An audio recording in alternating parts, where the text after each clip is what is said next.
only have to look as far as your local Wisconsin high school. You know, the place where the games are exciting, concessions are affordable, and the parking is free. Where the emphasis is on hustle and heart instead of hype. If you prefer real, honest-to-goodness sport played for all the right reasons, you'll find it at your hometown high school. High school sports. Games are being played this weekend at a Wisconsin high school near you. Okay, everybody, who's in?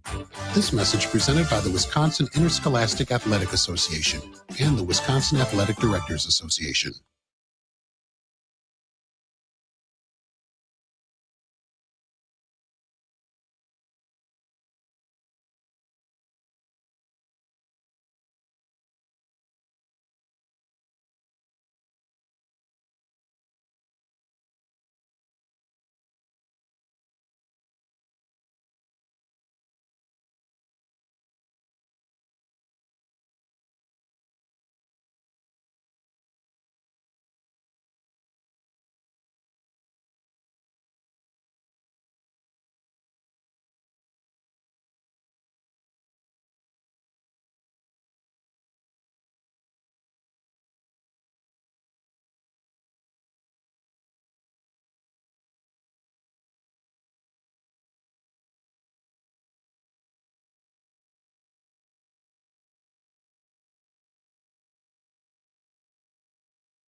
Good morning, Wisconsin, and welcome to the Huddle. I'm all for someone huddling if you have something to say.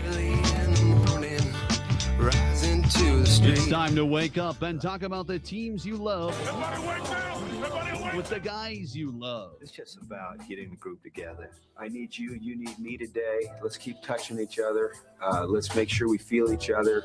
Let's make sure we smell each other's breath. Watch us on YouTube, Facebook, and X. You need 15 or 20 huddles to correlate with the number of cameras. Take the cameras off the field, then there'll be no huddles. Now gather around because it's time to huddle up. West left slot, 323 wide stick on one. Ready, Biller for blitz. If it looks like man coverage, I'll check. I'll go 200 yet. You got to cut and crack. Now cut and crack. Red, right, 18, Bob on one. Ready, cut him and crack. If you look at this play, what we're trying to get is a seal here and a seal here and try to run this play in the alley. We know exactly what we got to do. All right? That's all we're going down to. Let's go out and kick some tail. All right? Here we go. 1, 2, 3. Keep doing what you're doing. Sit our guys after and make the play. Be right, all the way outside. Wide, left, fake, 396 bag, D-hand, C puck. Is that long enough for you? I want you to be proud of your profession. It's a great profession. Go out there and play this ball game like I know you can play it. With Drew Olson, mythical, legendary figure. Bill Schmidt. Oh, God, this man's been out all night. And Armen Sarian. This is it. Don't get scared now. Sanchez, we ready? Fox Sports Radio Wisconsin is on the air.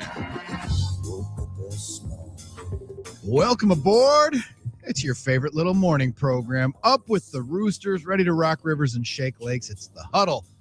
920 Milwaukee, 1070 Madison. Everywhere in the iHeart app. We're already streaming Facebook, X, and YouTube. Drew, Billy, Armen. So much to unpack today. It is going to be an eventful show, but we got a text 10 minutes before kickoff today that our partner in the Huddle is running hot. Coming in hot. Billy's going to be coming in hot. You called your shot. Yeah. And you got here in plenty of time. I mean, I've worked with guys. The late, great Steve Hay would be halfway through his intro and he'd saunter in. You work with guys, Billy, that left during the show. Well, I've seen it. Yeah. And the biggest deal was now the real deal was that your boy woke up and then pushed the alarm, not off. Yeah. Just pushed it off the bed. Just pushed it off the bed. So you didn't get it, but you got enough to hit the button so the alarm would stop or not? I must have. Now so that's what I'm saying. It ended up buzzing. And then it buzzed a couple of times. Yeah. And then ultimately, there was a cry that ultimately woke it up. But that's still, that's the backup. Desperately needed to take a shower because your boy was absolutely drenched in sweat after, which is a little bit TMI here in the full disclosure hour. Had to take a shower. That's okay. And then as I'm driving in, fellas, last night, every once in a while you will get this where we are all obeying traffic laws. Uh-oh. I could not have been behind somebody that was going 5 miles an hour under the speed limit. That's why I texted y'all. I'm trying to find another alternative route to work. other than bypassing and seeing what we had a little bit of technical issues, a little bit of issues in the house, but we got in here. And I was a little bit nervous because we had to drive by a couple of places. But yeah, and also, fellas, coming in hot because it is lake shaking season, Drew. I think now that we're actually thawed after our 70-degree day, that we can actually shake some lakes. Yeah, but that's going to be, I would agree, but that's going to be short-term anyway. Short-lived. For the 10-day. Definitely fleeting. Don't worry, great Billy. Night, I've been great through day that. yesterday. I think that was the first day where I was like, hey, we're off at 8 and it's beautiful outside. Oh, it was awesome. Gorgeous. It Couldn't is be outside enough. A taste of what's to come, hopefully, when you can, get that outdoor time in, get a little sunshine, get that, you get the sweat going a little bit, get the PO going a little bit. I mean, it's like, wow, I remember what it's like. There was a lot of sweat equity being run through in the neighborhood yesterday. A lot of Everyone's raking. out. Everybody was doing some stuff, getting everything rolling through, getting everything up into the air a little bit as well. A leaf pick, raking, I got to remember to do that. Yeah, probably should get that done. Don't act like you're not just jonesing for it. First-time homeowner, old guy in a young man's body. Drew, this guy is living for this season.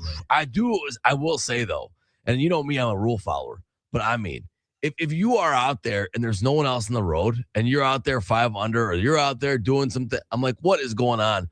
I'll be arriving alive. There's even some stoplights that I'm visibly upset that turn red when they shouldn't. Oh, yeah. Like, this is not a main, it's like the They're ones not that aren't metered. They're not, they should be flashing. They're on the main roads that, like, you're impeding a main road. There's clearly no one going into the high school right now. That's like the one for the high school. So when the kids are driving in, that's when it goes. I'm like, why is this light red right now? I mean, I was about to yell out the window to nobody in particular at the wee hours of the morning. But hey, these are the small first world struggles we get through. So, well, you're good, Billy. We're picking each other up here on the huddle. No worries. That's right. Well, I appreciate it, fellas. Thank you. We're all here for each other. Thank We have you. those And problems. then like last evening, we got the Ring camera alert for a missing gerbil in our Oh my gosh! I one thing. He lost it all the time. One thing about I really was never a Ring camera guy, but now I am. We got the Ring camera, and you said would have been weirder if you had it in the apartment. Or in the condo, it would have been pretty They odd. banned those at our place. I was gonna say I think those might have some kind of privacy issues or something. They honestly don't make sense because the doors are so close together at the condo. Yeah, but not to get too off kilter here. But we got the Ring camera. I'm all right. I'm like, all right, this is interesting. We got the alerts now.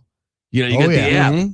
Now, Laura has less of a knowledge of the geographical region than me, so she set the alerts on the phone, she set the app up to like 15 miles and everything that happens on the entire south side of Milwaukee. Way too much. She thinks it's in our neighborhood, but it's not. But I mean, this is really more than anything else. I don't know what it's supposed to be, but it's really become more about, did you see my dog or I saw your dog? Yeah, help us find this dog. 95% of the posts in the Ring camera, there is a dog.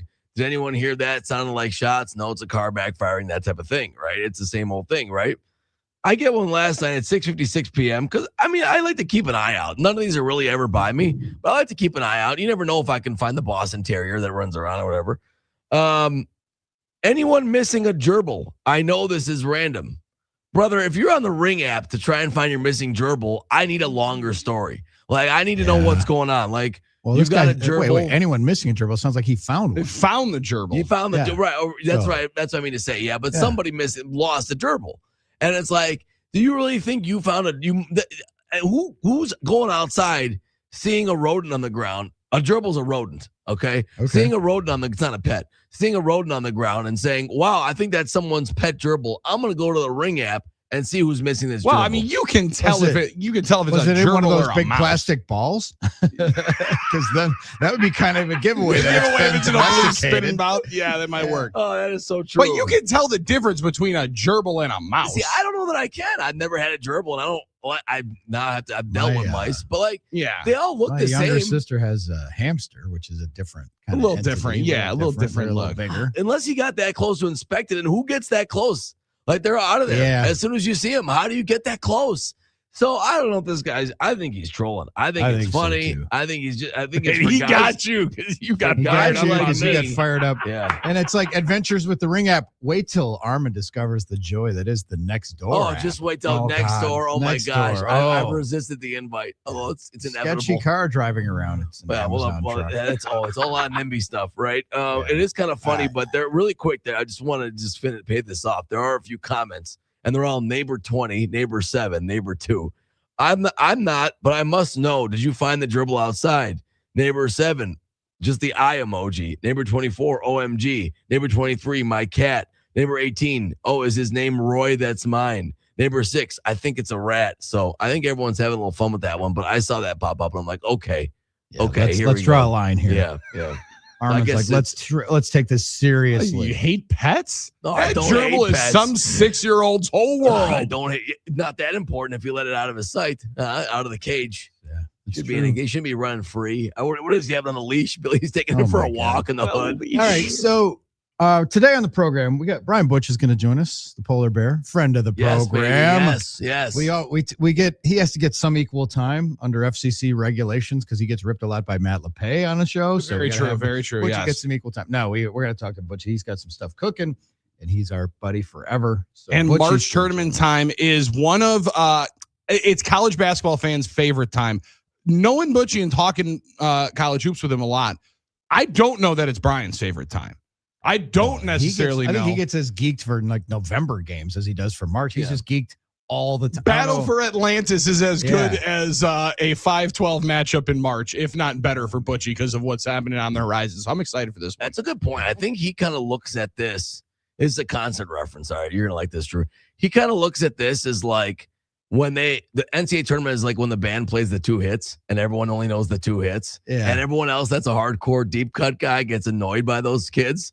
Right? They're like, oh, yeah, we're actual Blues Traveler fans. You guys just came here, run around and hook, and you don't really care about, the jam band stuff. So we care about the DNA of it. He's into it. So we got Butchie today. We're going to do some buying and selling probably right away. But man, the Packers had no regard for our show yesterday and our time schedule. As soon as we get out of here, we hear the news that they've traded Rashan Gary to Dallas. Impressive stuff, and thank you to the hacker. Like, I think is that fair to potentially say that we drummed up a little bit of a market to be able to get Rashan off into Dallas for a 4th round pick in 2027.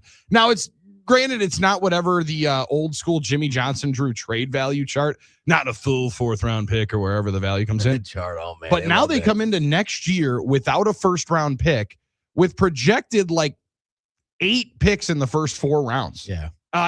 There's a lot of capital that the Packers are going to be able to have after grabbing that one yesterday. Some salary cap space that we can talk about. They're going to be able to cook a little bit. That $11 million off the books from Gary, and then a little bit later on in the day, they get a little bit more relief. All right, so there's 2 ways to look at this. Like Rashan Gary, you knew it was either going to be traded or released. Mm-hmm. They turned him into a 4th round pick. Kudos. Good. Yeah. So that's some good. That is some good pulling a rabbit out of your hat. The question is the Rashan Gary era and where he was picked. Do you now see that his whole tenure and his whole arc in Green Bay as a fail? Because it was great. They were able to get a 4th round pick for him on the way out. They paid him a lot. He was unproductive this year with Micah Parsons. He had like flashes, but never really developed at the level of expectation based on where he was picked. Well, I would say I don't know that I could go full failure on it. I don't know that he's like a Packers Hall of Famer. 1 Pro Bowl, right? Yeah, 1 Pro Bowl, 2nd contract. Could have definitely could be better. Definitely not what you're anticipating and hoping. Again, and I use that drafting somebody 12. I use that as the AJ Hawk is always forever the guy that will always be. His tenure is plagued by where he was drafted. Had he been a 3rd round pick, he'd be like one of the all-time favorite. People would be wearing that jersey everywhere. And he's still beloved, all-time leading tackler, productive, healthy, took some pay cuts to stay, but he's not regarded as a success, a smash success because of where he was picked. But like middle of the map checkpoint, like where you're trying to get to on that player. And even I think Hawk would be an interesting one if he was like the 25th pick instead of the 5th pick. Exactly. And Rashan is the 12th pick if he's the 25th pick. Like a lot of the other the Packers have had in the 1st round, I think it's a little bit easier or a little bit different to chalk up.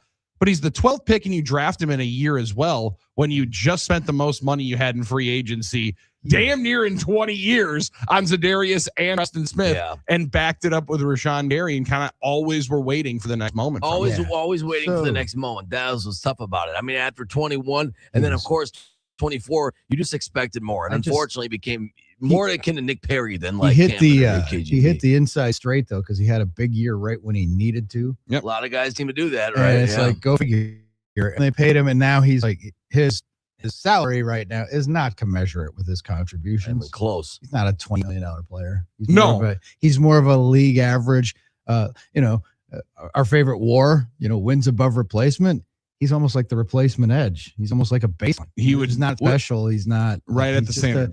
He's a starting serviceable.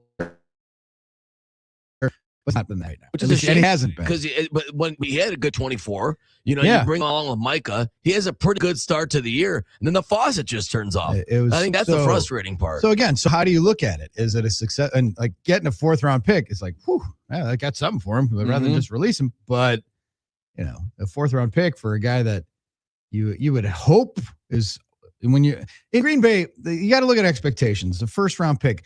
A lot of organizations, the Packers will take a 1st round guy and then stash him and hope and that's basically what happened with Rashan. Take a lot of redshirt year guys. A lot of redshirt guys. Most teams don't do that because most teams aren't set up and successful like the Packers. Amen. They don't have the formula. They expect people, but there is a baseline expectation where if you're a number 1 pick in Green Bay, you better make a Pro Bowl or 2, and you better be knocking on the door of the Packers Hall of Fame, or people are going to say you're a bust. Mm-hmm. Yeah, and that's how where it is. Yeah, that's where like I think like a C+ on the Rashan Gary era is a fair way of saying it. Maybe slightly above average. I don't know a whole lot of busts that at some point led the league in sacks halfway through the year, but I also don't know a whole lot of players that have had that many snaps, been on the field and active in every game, and not registered a sack or a tackle for loss in 9 games. 10 games, yeah. I don't know. I don't know that there have been that many guys in the history of the league to do it. So like in the back end in 2025,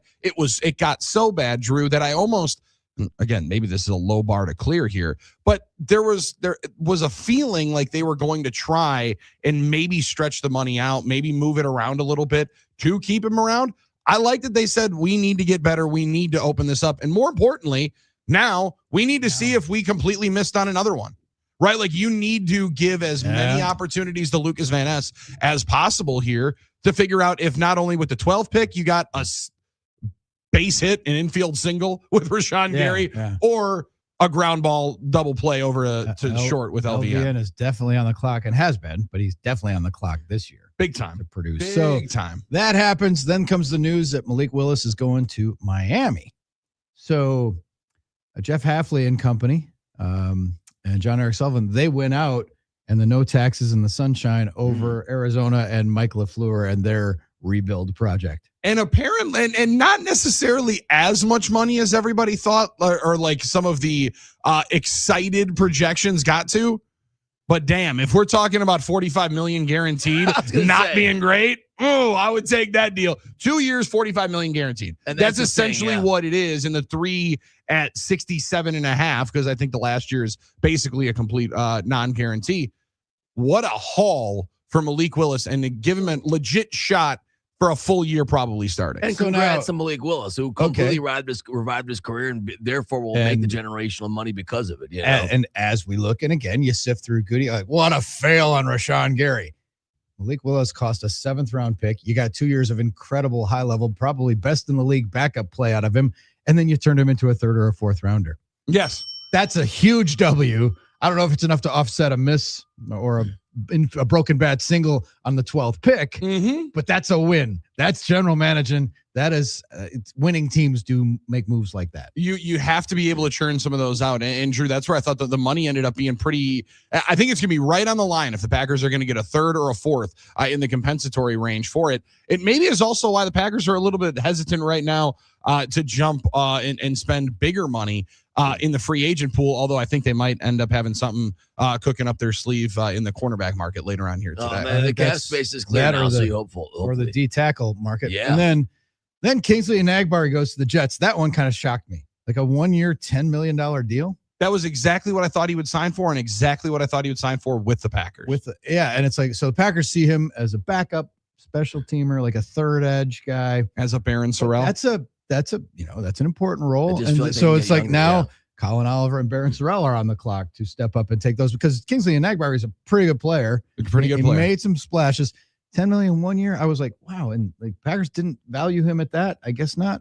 Different spot, but a similar feel. Jaron Reed a couple of years ago played like almost 1,000 snaps for the Packers. And when he walked away, was like, who cares? It's Jaron Reed. Well, that's 1,000 snaps walking out the door. Yeah. That's a lot of snaps that Enagbare played, and also played 52, the one that we just mentioned, off the field quite a bit in the second half of the year. Very much so. And then the last one, the Dalton Kennard, okay. Yeah, good for him. Depth guy. Yep. That didn't peanuts. And then sick catch. So that probably got him. And then Elton Jenkins walks, and their efforts to turn him into a pick obviously were fruitless because they tried. And I'm sure they were burning up the phones trying to find somebody for Elton Jenkins, and he gets released. Now, there's another high pick who flashed and at a time looked like he was going to be a staple, like a cornerstone player. And then NFL, not for long. If you'd have told me 3 or 4 years ago that we'd be at a point where Elton Jenkins is like released for nothing, I'd have said, no way. Mm-hmm. And here we are. And here we are after a position change and an injury and a couple of years of a feeling like a downside, and also a spot that he's coming into a third contract. And as Goody likes to say, we don't give out a whole lot of third contracts around here. That's where I also wonder with their assessment where they would rate it, because I don't know in obviously the 12th pick with Rashan Gary, your goal is that he is staying entire career, borderline Hall of Famer. You'll sign him for a decade and definitely 3 contracts. But the Packers don't like to frequent in that role. However, for a guy like Jenkins, I don't know that there was going to be anyway the next deal here in Green Bay. Like going into the year, I felt like he was for sure on the way out. But the reaction around the league to the Gary deal, a lot of people, big Rashan Gary fans on Get Up yesterday when that deal came out. Big Rashan Gary fan was Mike Greenberg, apparently. I don't know that they watched a whole lot of Rashan Gary. He's a Cowboy now? Is that what the deal is? Yes, he's got a star on his helmet. That's what they're all big fans. Just like they were big Kenny Clark fans. I like Kenny. It definitely moved them into contendership. The Jenkins one, a lot of people were kind of surprised they weren't able to get some kind of compensation on the way out for him. Yeah, that was kind of surprising. And Elton Jenkins, second round pick, I think you can make a case that he had a bigger impact on the squad than Rashan Gary. Oh, big time. I think for a while, they got more juice. Was. 7 years. He was, again, solid, dependable, kind of priced himself out with his performance. The position change was interesting.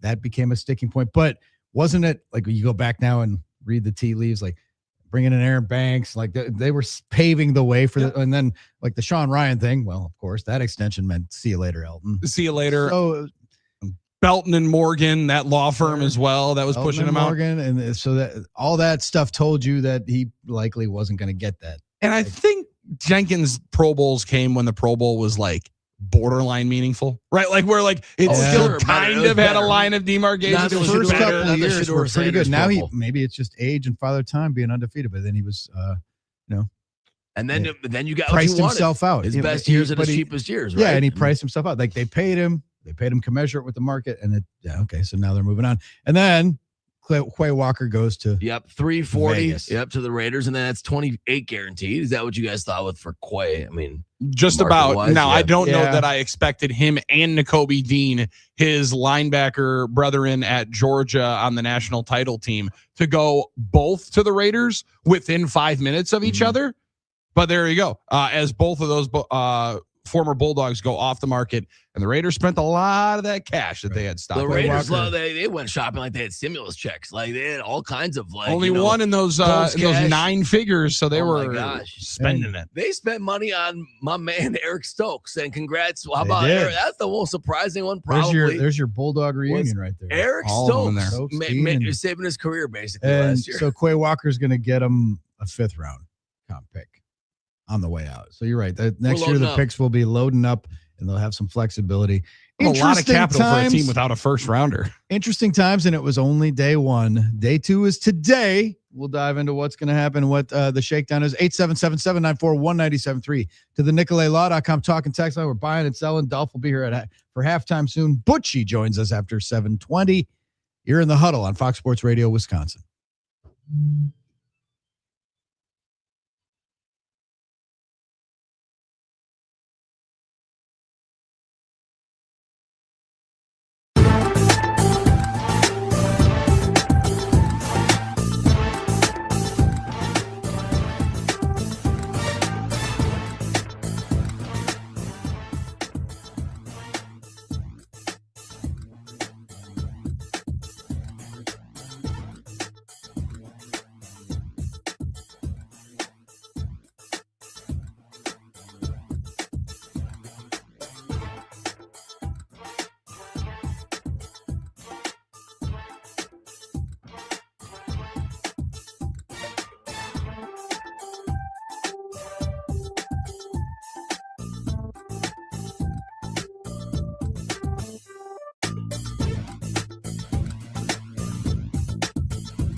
Huddled up on a Tuesday.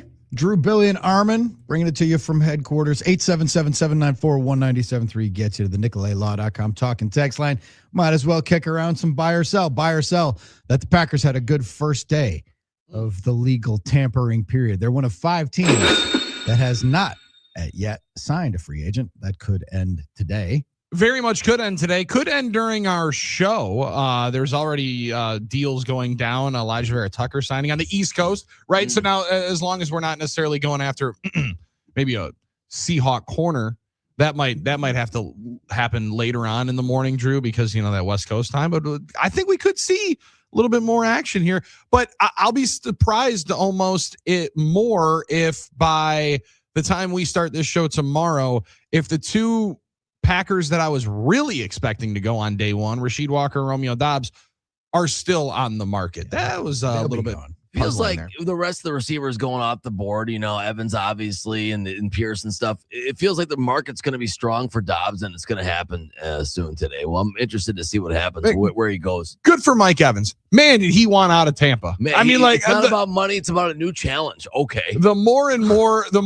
every other day, people were, and there were reports of, hey, Mike Evans is going to potentially test the market. Mike Evans is going to test the market. Mike Evans is going to test the market. Okay, if you let us know one more time, then we'll really know no one's interested at the moment. But ultimately, the 49ers give him what basically amounts to a 1-year deal for $16 million.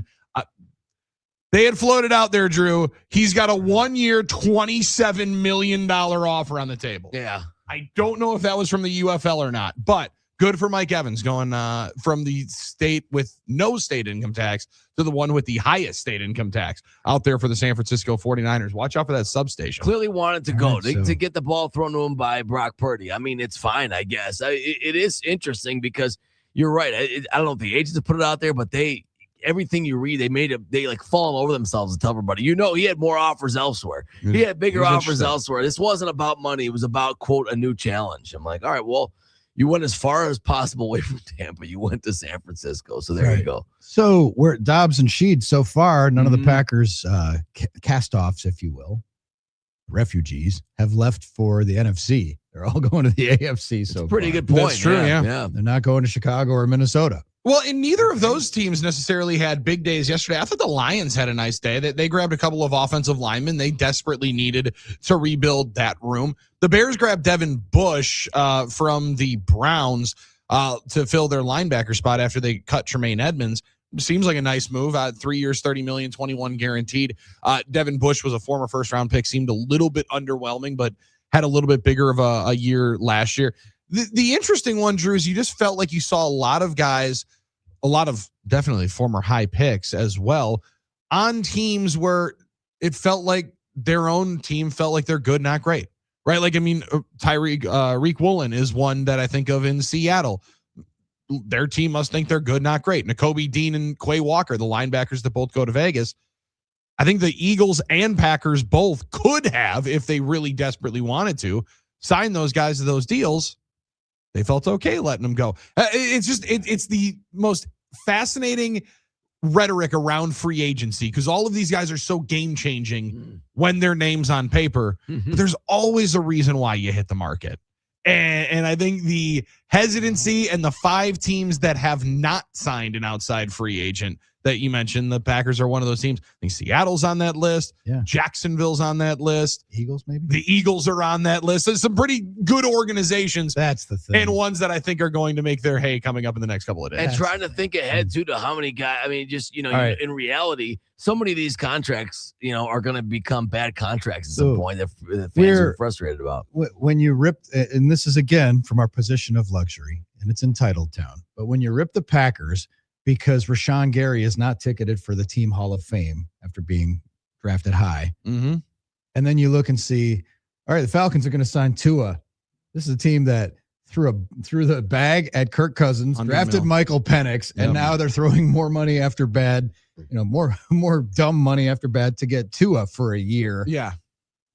Praying that what are we doing? Like if that's the team you follow and that's their, all right, we made this mistake and we got this wound over here and now we're going to create a new one over here. Like, what are we doing? So it's like, you got to temper it a little bit, right? So it's like maybe Rashan Gary, it wasn't the biggest atrocity in the league. No, yeah. It's like, look at what some other teams do, and then the stuff they do to fix the mistakes that they make. The Band-Aids that you see around the NFL are pretty exceptional. I don't know, Drew, that Tua was a part of Terry Fontenot breaking that down to Arthur Blank that night, right? No. Remember that shot on draft right. night when they took Penix and he's explaining it? And you can tell Arthur Blank's trying to do the math in his head of, okay, I'm paying him $100 million. This guy at least 50. And this was all set in motion because they couldn't get Deshaun Watson. Right. Because they thought they had that deal. And then Jimmy Haslam said 230, baby. Man. So they tried to get Deshaun, so their logic has been flawed from the get-go. Yeah, and that's why they are where they are. And also had no interest in Lamar Jackson, if I remember correctly. Right. That's right. We don't need that guy. Give us the guy with the massage guy. And the thing is, who's making the decision. It's Matt Ryan, because Ian Cunningham's not the GM, or else the Bears would get those compensatory picks. Did you guys? I don't know if you read any of that stuff, but they're deeming the ex-Bears, Ian Cunningham. Oh, that he's not the lead decision maker. Not the lead decision maker, so they can't get the pick. So there you go. I mean, this is on Matt Ryan, right? By definition. So, which I'll be honest, I did think was a little bit surprising. I thought that if Matt Ryan was picking a quarterback, I didn't anticipate he would take 5'11" Tua. But it is totally year one, agree, right? Yeah. So maybe they'll end up with somebody else. And you're right, Drew. It's how bad teams kind of stay in that purgatory of the NFL, and you judge this thing on different levels. It's a unique spot to be in when some of your first round picks are not the players that you anticipate, but now you try to cycle it through and see if you can strike gold with some of your other guys who are decently top picks. I see the Quay Walker exit and think now Tyron Hopper is 1,000% squarely on the clock. Doesn't mean they won't draft somebody in linebacker, I think, in April potentially, but you bring in Zaire Franklin from Indianapolis on a contract that's definitely movable, right? Like you can get off of that at any point in time you want if Hopper goes and wins the job.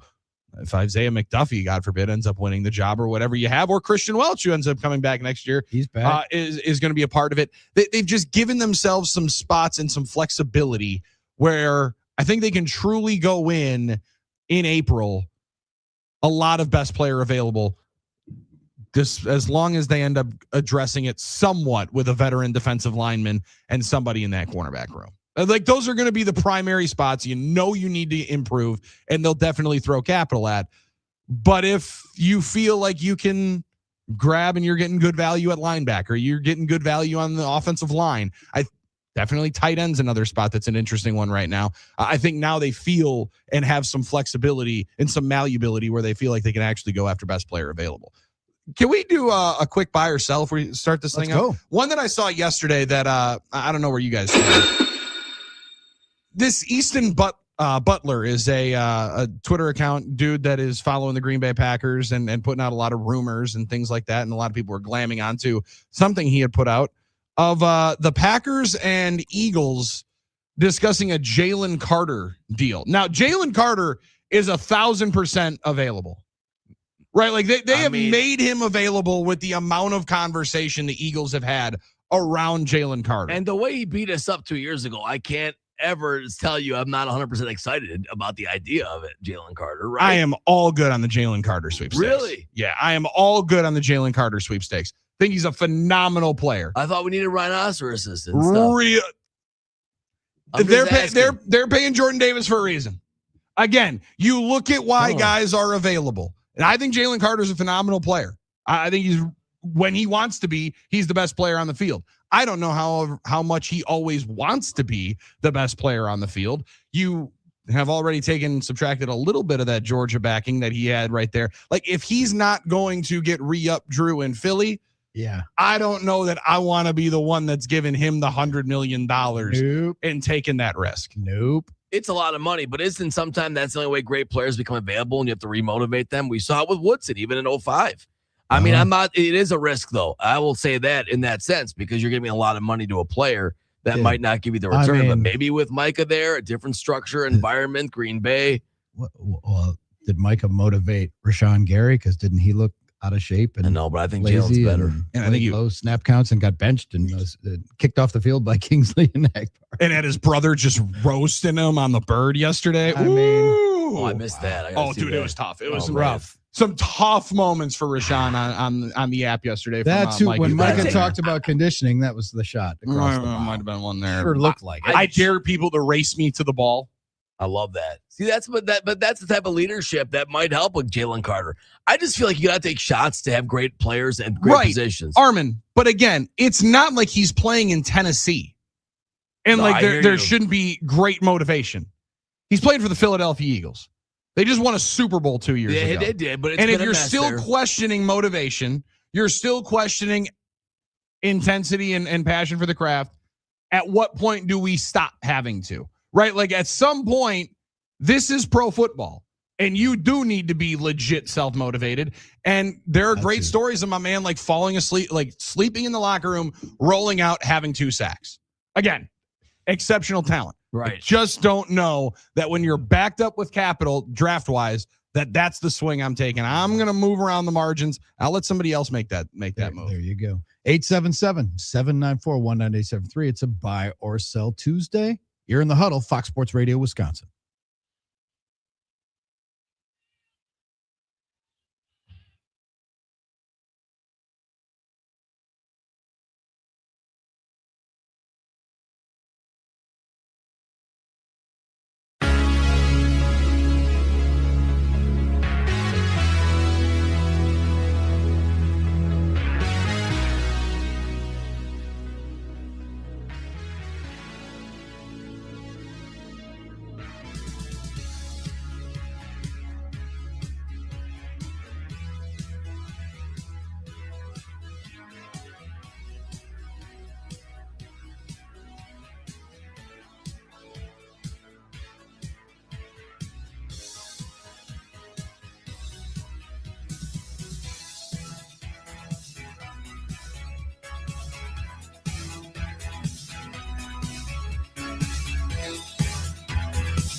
Drew, Billy, and Armen bringing it to you. Fox Sports Radio, Wisconsin, 920 Milwaukee, 1070 Madison. Everywhere on the iHeartRadio app.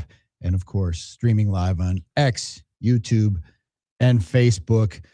You know, we usually wait in the day for the Wake and Bake story. We got to hit that now. The Wake and Bake story is too obvious because there was one day we missed it. Then we had some fun talking about it. And now it's back in the news as the NBA puts down its iron fist. I'm so mad about and this. rules against the Hawks partnering with Magic City for a promotion that had already goosed ticket sales and merch sales. They had like a Magic City like hoodie line. Special hoodie line. Oh, yeah. Uh-huh.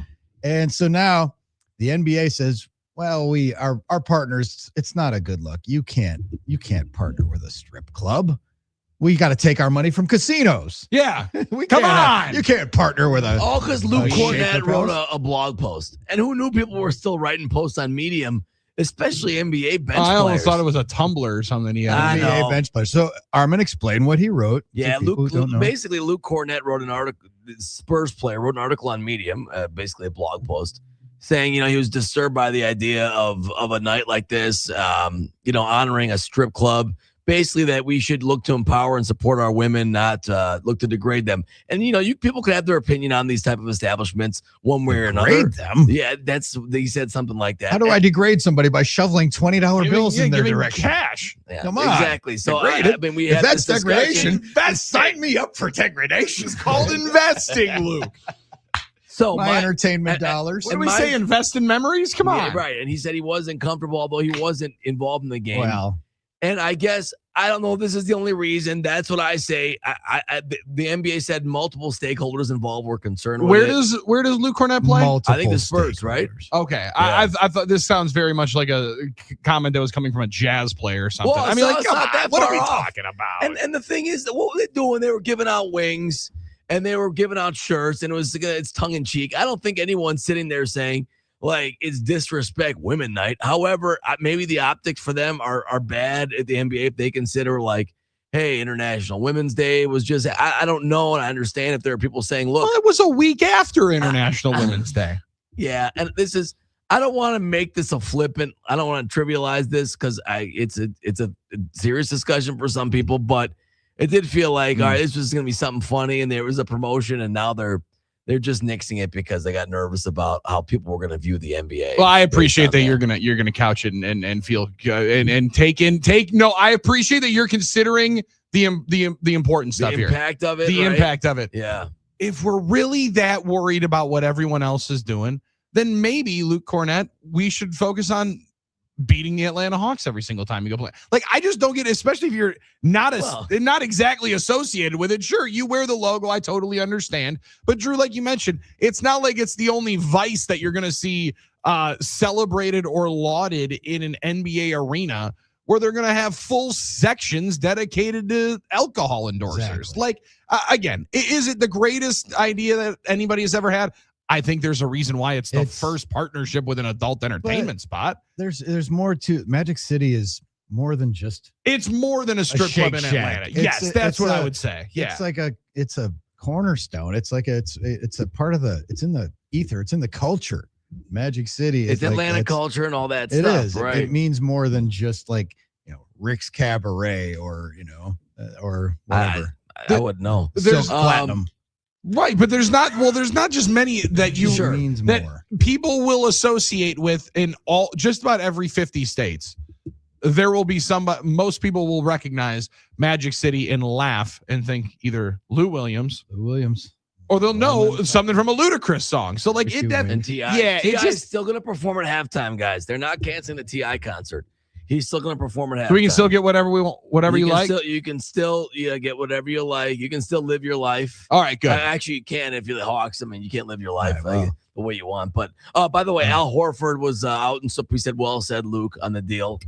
Some people said, not to be rude, Al, you were way more harmful than the Atlanta Hawks than Magic City has ever been. Actually, he was a good. Magic City's part of the Hawks' home field advantage. Yeah, so just there were other guys, and the rest of the statement was. would reflect poorly on the NBA community, complicit in potential objectification and mistreatment of women in our society. Regardless of how a woman finds her way to the adult entertainment industry, many in this space experience abuse, harassment, and violence. To be subjected and encourage the league, the owners, to end this promotion. So I don't know if that's the only reason, but Luke Cornett, like I said, Medium, he wrote a blog post that's out there. Yeah, I don't know. I don't think it was that serious. You're talking about a special flavor of wings at the concession and a sweatshirt and a TI concert. Come on. Yeah, this is the well, it's a great wake and bake story. Shout out to our friends at happyplacehemp.com. Robin, Chris, and Muskego, making the best CBD products you'll find anywhere. They ship everywhere in the state. We love the Drift Seltzer, Drift Gummies. I've incorporated them in now these new hours. Delta 8s have really helped me, knock me out. Take one 45 minutes before bed, half hour before bed. Perfect timing, helping me sleep when I need to. Stay asleep aid. Yes, indeed. Maybe the most important part. So, yeah, my sleep score's been good thanks to those guys. So check them out. Use the code HUDDLE for 25% off and free shipping. The other codes are going away. HUDDLE gets you 25% off and free shipping from happyplacehemp.com. It's also a shocking reminder, Luke Cornett's still in the league. I was going to say, I thought it was going to be former NBA player. He's still Luke getting Cornett. a check. He's exactly on the Spurs. And so he was a Buck for 10 days. Did you guys remember that? He got a 10-day. Yeah, yep, he got a 10-day. And I remember the Frank Cornett Cornett era more than the Luke Cornett era, and that's a deep cut. That is deep. Even Armen might not know. Frank Cornett, was he from Vanderbilt? The name. Well, Luke went to Vanderbilt too. So was that his dad or uncle? Might have been. Yeah, must be a connection there. Yeah, Frank Cornett. So you can still, hey, listen, as long as we can still hear T.I., I'm hoping Sanchez is ready with part of the it's the part mix. of the Atlanta, like the mystique, the culture. I like vibe. what you said, Drew. I mean, I think it probably helped them win more games than hurt them. No win doubt. More games. I mean, how many times what's James Harden's all-time record in Atlanta? I gotta wonder. It's got to be very, very low. Gotta wonder. And again, you have NBA players whose jerseys are retired in strip clubs. That's right. Like it's not like it's the first interaction that you've seen. Now it is the first formal one. I totally understand why they did it. Again, just let's all maybe worry a little bit less about everybody else. Or if you don't want to do it, then don't go play for the Hawks. But Luke Cornett, I just want to know. I just want to know if he ends up, if he's ever been to Magic City. If he had some lemon pepper wings, then maybe he would change his mind. Well, even Mendoza did, right? I mean, so isn't that the and like everyone's been there once who said that? By the way, Cameron, the esteemed rapper Cameron, you remember him, was not happy about it. And I can't play the audio. I cannot play. He wasn't happy that they canceled it. I needed 3-day vacation to edit this audio. All right, to make it clean for air. Okay, he was not happy about it. I think I might have sent it to you, Billy, but it's something you guys can find on your own. He was not happy with Luke Cornett in this situation, and hey, it is what it is. But Killer Cam was not excited about it. He said, "Who are you? Who are you saying? I'm not reading all your stuff." He said something like that. So there you go, guys. The experiment is over. The cultural night is over. Well, I'm glad that Magic City night's over. The man that gave us Purple Haze as an album was able to make an appearance in a conversation during a Wake and Bake conversation. I like that we just got Cameron into the conversation. Oh yeah, absolutely. He's always involved when you're talking about a scene like that. Yeah. Yes. He's always involved. He's having himself some fun time at Magic City. I'll be honest. I want to try the wings. I want to try the wings. Everyone talks about them. I really go. do. Everybody talks about them. I'm sure you could DoorDash them if you're not comfortable going to the facility. I'll go pick them up. Yeah, that's one of those. I guess I'll go in and then order them. I was going to say, go in, order them, have a beer while I wait. Save the service charge. Yeah. Oh my God. They don't do online ordering. Oh, sorry, I got to go. Save the DoorDash fee. I'm on my Dave Ramsey. Yeah, Baby steps. They're not as good if you take them home. You might as well eat them there. They're fresher. And then get some takeout. They're right out of the fryer. 877-794-1973 gets you in. We are locked and loaded for a Tuesday in the Good Land. It's the Huddle, Fox Sports Radio, Wisconsin.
Good morning, Wisconsin, and welcome to the Huddle. I'm all for someone huddling if you have something to say.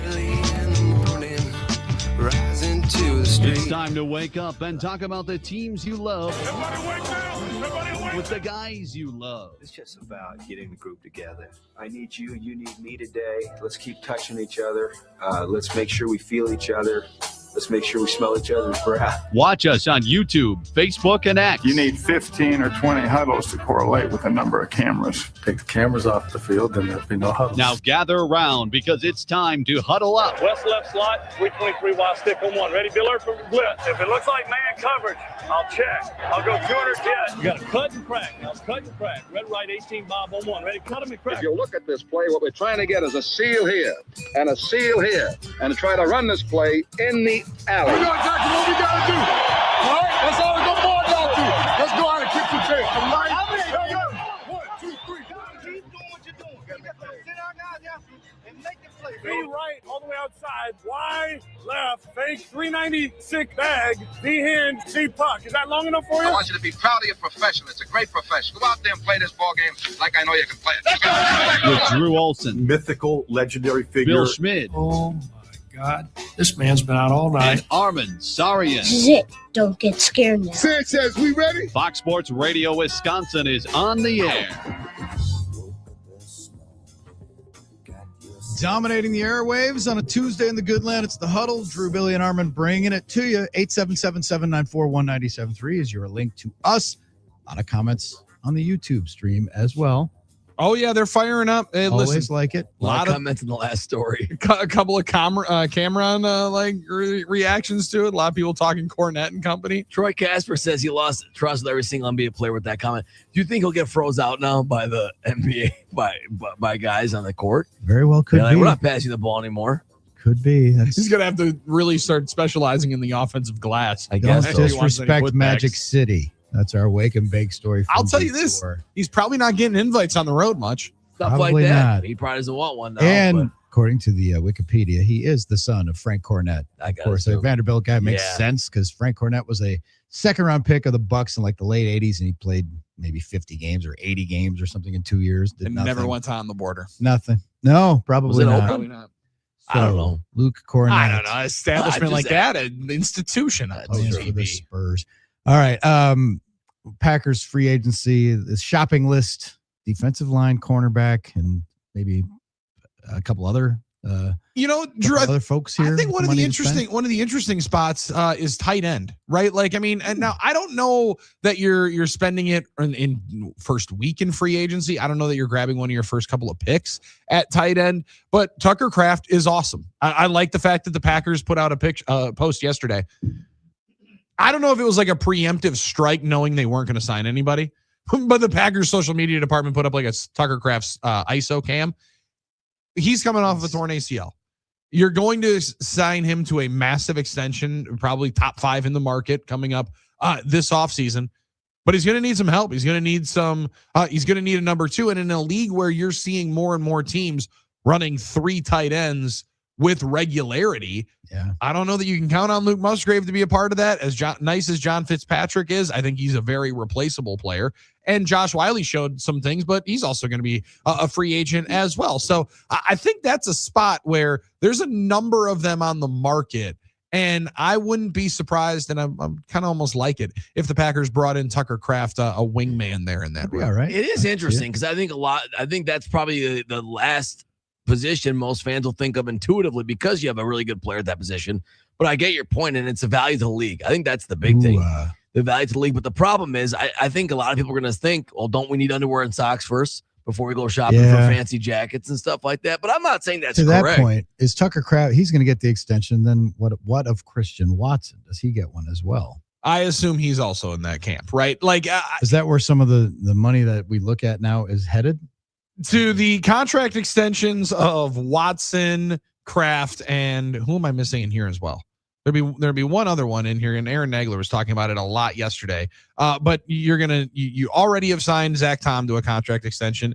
You know that was going to be a part of it. You know that you want to sign. Well, I assume that we all know that they want to sign Christian Watson. He came off of the injury so well last year that I struggle to think that he doesn't get himself a big time extension. And then the more and more you look around the team, they're going to have guys that start coming up into, I mean, we're a little bit a ways from the Evan Williams time for an extension. But if you think Edrin Cooper is going to be coming around that list, Devontae Wyatt, I think they're going to re-sign. And I think Wyatt would be an extension. But we'll have to see how that plays out. All those guys still with a little bit injury deal, maybe you get them at a little bit lower price. And as we sift through it, and again, Rashan Gary's not a Packer Hall of Famer, bust of a pick. Well, they turned him into a fourth. That was kind of a win yesterday. Quay Walker leaves.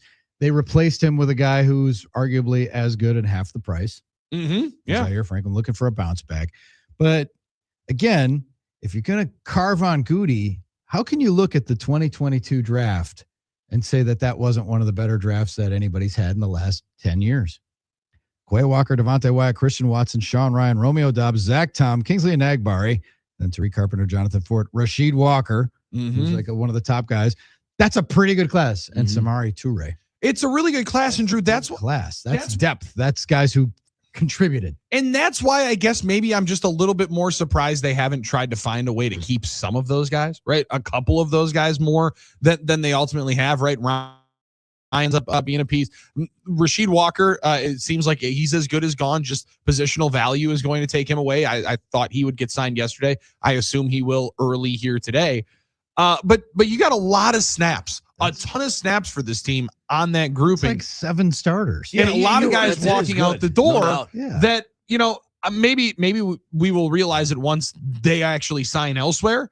But I don't know that it's getting as much air feel as like that's a lot of questions going into 2026 of the players that are walking out the door. Yeah, so I get that point. It's not guys that don't have so far long-term second contracts. So maybe is it because we judge it based on did you get enough like special players, potential, Hall of Famers from that group, or just a group of really good starters for the minimum contract that they're on, or that minimum, the rookie deal that they're on, but then they leave. So I think to the point that you're trying to make, Billy, or maybe not, but it's almost like we judge the value of a player more so on that the team thinks they're worthy of a second contract more than anything else there. Even though like you could say, well, a guy like Quay Walker had really good moments this year, but if they didn't resign him, then he must not have been that good or good enough for us to keep.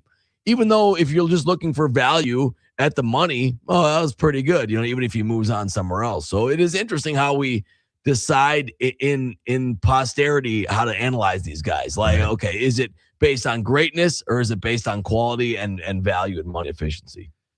The Jordan Morgan referendum will continue for the 2024 class that Goody had, but that was Morgan, Edrin Cooper, who's an every down guy now, Javon Bullard, great pick, really good player, Marshawn Lloyd, don't know yet. Yep. Tyron Hopper on the clock, Evan Williams, a solid 4th round big starting player, potential Pro Bowl guy, Jacob Monk. Well, the jury's out on Jacob Monk, and then Kalen King, who that was a flyer, Michael Pratt, Travis Glover at the bottom of the Katana, Oladipo. So that draft not as good, but Edrin Cooper is one of those mainstays, one of those like cornerstone players you can build around for sure. And you can start identifying. Cooper plays like a first rounder. There have been a couple of guys, Drew, and then into 2023, obviously the Kraft and Jay Reed are going to be the two guys that you definitely glam onto and think of. But like there's those guys now become big timers onto the clock. You just start wondering when one of these groups is the one that you start grabbing full core players from, or if this is the whole goal and the plan of trying to draft and develop a little bit more. That's the thing. The more and more that you the first round pick, we haven't seen that in what, 40 years? Packers have gone into a year with their first round pick. Yeah, I don't know when it must have been that long. Was that what it was? Somewhere in the 80s. I mean, the John Hadle trade was what, in the 70s? Yeah, but like a 1, a 2, and a 1, 2, 3. And it has not been. There haven't been deals like that in Green Bay in pretty much ever. So to see how they're able to backfill that much depth, you got to anticipate that they're expecting some huge leaps from a Tyron Hopper coming up into this year. And I sure hope that he's able to get more opportunities for snaps. He'll get opportunities, but does he make them? Does he do anything with them? And they're walking in with a lot of belief, hopefully, I would assume, in a lot of guys that have been rather unproven. However, as you just listed off there, on the clock right now is decently high picks. 86 was the last time they didn't walk in with a first rounder. They didn't pick in the first round in 08, but they had it and traded it. Now traded it back. Yeah, so there you go. That was 86. They traded the pick to the Chargers for Mossy Cage, Drew. Oh boy. Yeah, that didn't turn out that well. But hey, not great. So not great, Bob. It is pretty interesting to see now. We'll with the accumulating capital they have now, draft capital, will they trade up for a pick? We'll see what happens. Yeah. All right, so we're buying or selling today, 877-794-1973. Buying or selling that the USA-Mexico game was a good appetizer for what's to come in the rest of the WBC, and that it felt like a playoff game. It was phenomenal yesterday, man. And listen, good atmosphere. Would have liked covering a 2.5 and maybe one tack-on run. Ouch. Maybe one tack-on run outside of the 5-run, third inning? But some elite defense. And that place was rocking there in Houston. I also like, Drew, you can talk about that, it just means more.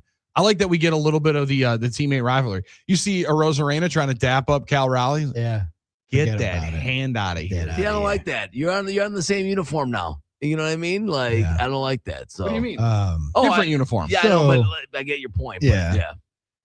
Aaron Judge, Bobby Witt Jr., the stars are shining. Skeens, everybody dealing. It's a cool atmosphere. Buy or sell, Aaron Judge finally came through in the playoffs. Does this count? Oh, I don't know if it counts. I mean, it's a playoff atmosphere. He said it was like a playoff game in March. Yeah, he's played enough of them. Yeah.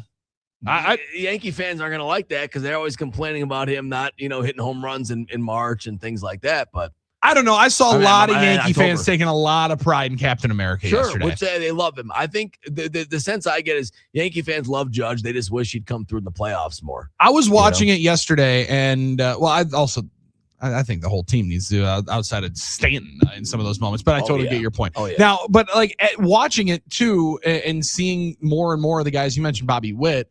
Said it to my wife, like that's not only a trip to get to Kansas City, but a guy that you're going to want to watch play and you're going to be able to for a long time.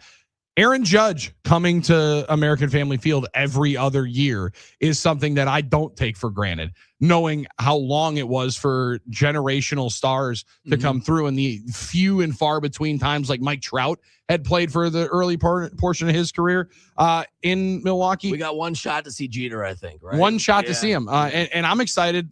I look at that May series when the Yankees come. I think there's a lot of people that want to see Aaron Judge in person because he's going to be somebody that you want to make sure that you have seen before. But I also think, Drew, when you feel a sport gets momentum, obviously the USA across the front is going to give a huge amount and a huge boost to it. But those dudes playing like games early matter in a season that the easiest clapback for people that don't like baseball is these games don't. The game that you're watching here in June doesn't really matter, right? You don't know that this game matters. Yeah. To see this in March when we can only have Paul Skeens for 4 innings and 60 pitches, but the kind of fist pumps and excitement that you're getting, I don't know that you can manufacture the care factor that these players have had. That's the coolest part. Yep. The U.S. scored 5 runs in the 3rd inning and then held on the rest of the way. Terang had a hit. And an interesting defensive play. That was a tough hop. I didn't think that was an error myself. They gave him a hit, side, right? He got an error. Well, that was the throwing error. Oh, the hit came. Yeah, that's right. They charged him. I thought they made an error initially and then called it. Hit. Okay. Yeah, because I was like, then he had a throwing error on a Joey Ortiz grounder, which was that was legit. Yeah, he earned that one. Terang did double, so he's he's hitting over 500 in this WBC or close to it. Like coming into the game, I think he was like 560 or something like that. Potential opportunity for some merchandise sales. That 13 looks sweet on Bryce Terang. If that's not at the Brewers team store, I would have some questions. Yeah, but he can't change his Brewer a third number. Like he's already 0 and 2. As long as he doesn't change his Brewers number again, because there's a lot of kids out there that can't buy a third jersey. You know what I mean? Or maybe it'll get the other ones on discount again. I was going to say, I'm stunned that that's your take. I thought you were definitely going to be hoping to be able to grab it too. It's all right. No, I'm not going to lie. All right, I got to buy or sell, guys. Let's do it. No one's had a better exit from an organization of free agency in terms of the way fans feel about him than Malik Willis ever. I can't think of I can't think of a better situation for going somewhere, performing in your role that everyone is totally happy you're leaving for more money. Like usually fans will always get frustrated and want you to be loyal and take less money, but he's not viewed as like the starter or someone that's supposed to be a generational loyalist. And I saw nothing but love, deservedly so, for Malik Willis, who was very, very thankful. His Twitter post was really popular yesterday. Cool. Much love and respect to Packer Nation supporting us and me the past 2 years. It's been awesome. I love this. Upholding the standard for the green and gold. It's been more than a blessing. We'll never forget my time here and all the relationships I made. Fins up.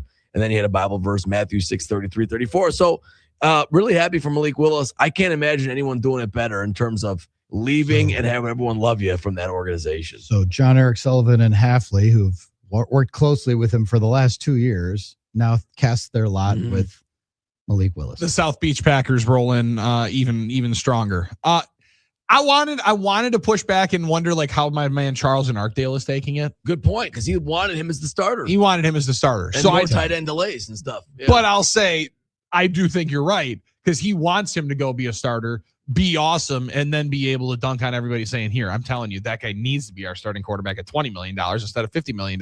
It's a good opportunity for those that did say that Malik needed to be the starter to have a perfect comparison of a $20 million quarterback, $25 million quarterback, and a $50 million quarterback. Yeah. And the impact potentially on winning. One team's much better and one team has a much easier path to win. That team is the one that he just left. But I'm very intrigued with how he ends up playing, because there are a lot of people excited. There's a lot of people that believe in Malik Willis. There's also now, I saw a lot more once the contract came out and the $45 million guaranteed. I did start to see a little bit more of the detractors saying, really? No, for 6 games? Really? It felt like, Drew, it was all honeymoon until this moment. Now it will be a little bit more put up or shut up time for Malik Willis. He'll start feeling the heat. Absolutely. Like people feel a way about you based on the money you make more than anything else. Frank the Tank called him 202. I'm not really sure, but we'll see. 2.0. He was on McAfee right away yesterday. Yep. Right after he got the bag, came on and said, God is good. Man, he was down. He was already down there, it seemed like. Or just got off the field. Yeah, good. So that's pretty good. Shocking considering he didn't know he was going to go until that moment. All right, you buying or selling that Steve Kerr is onto something.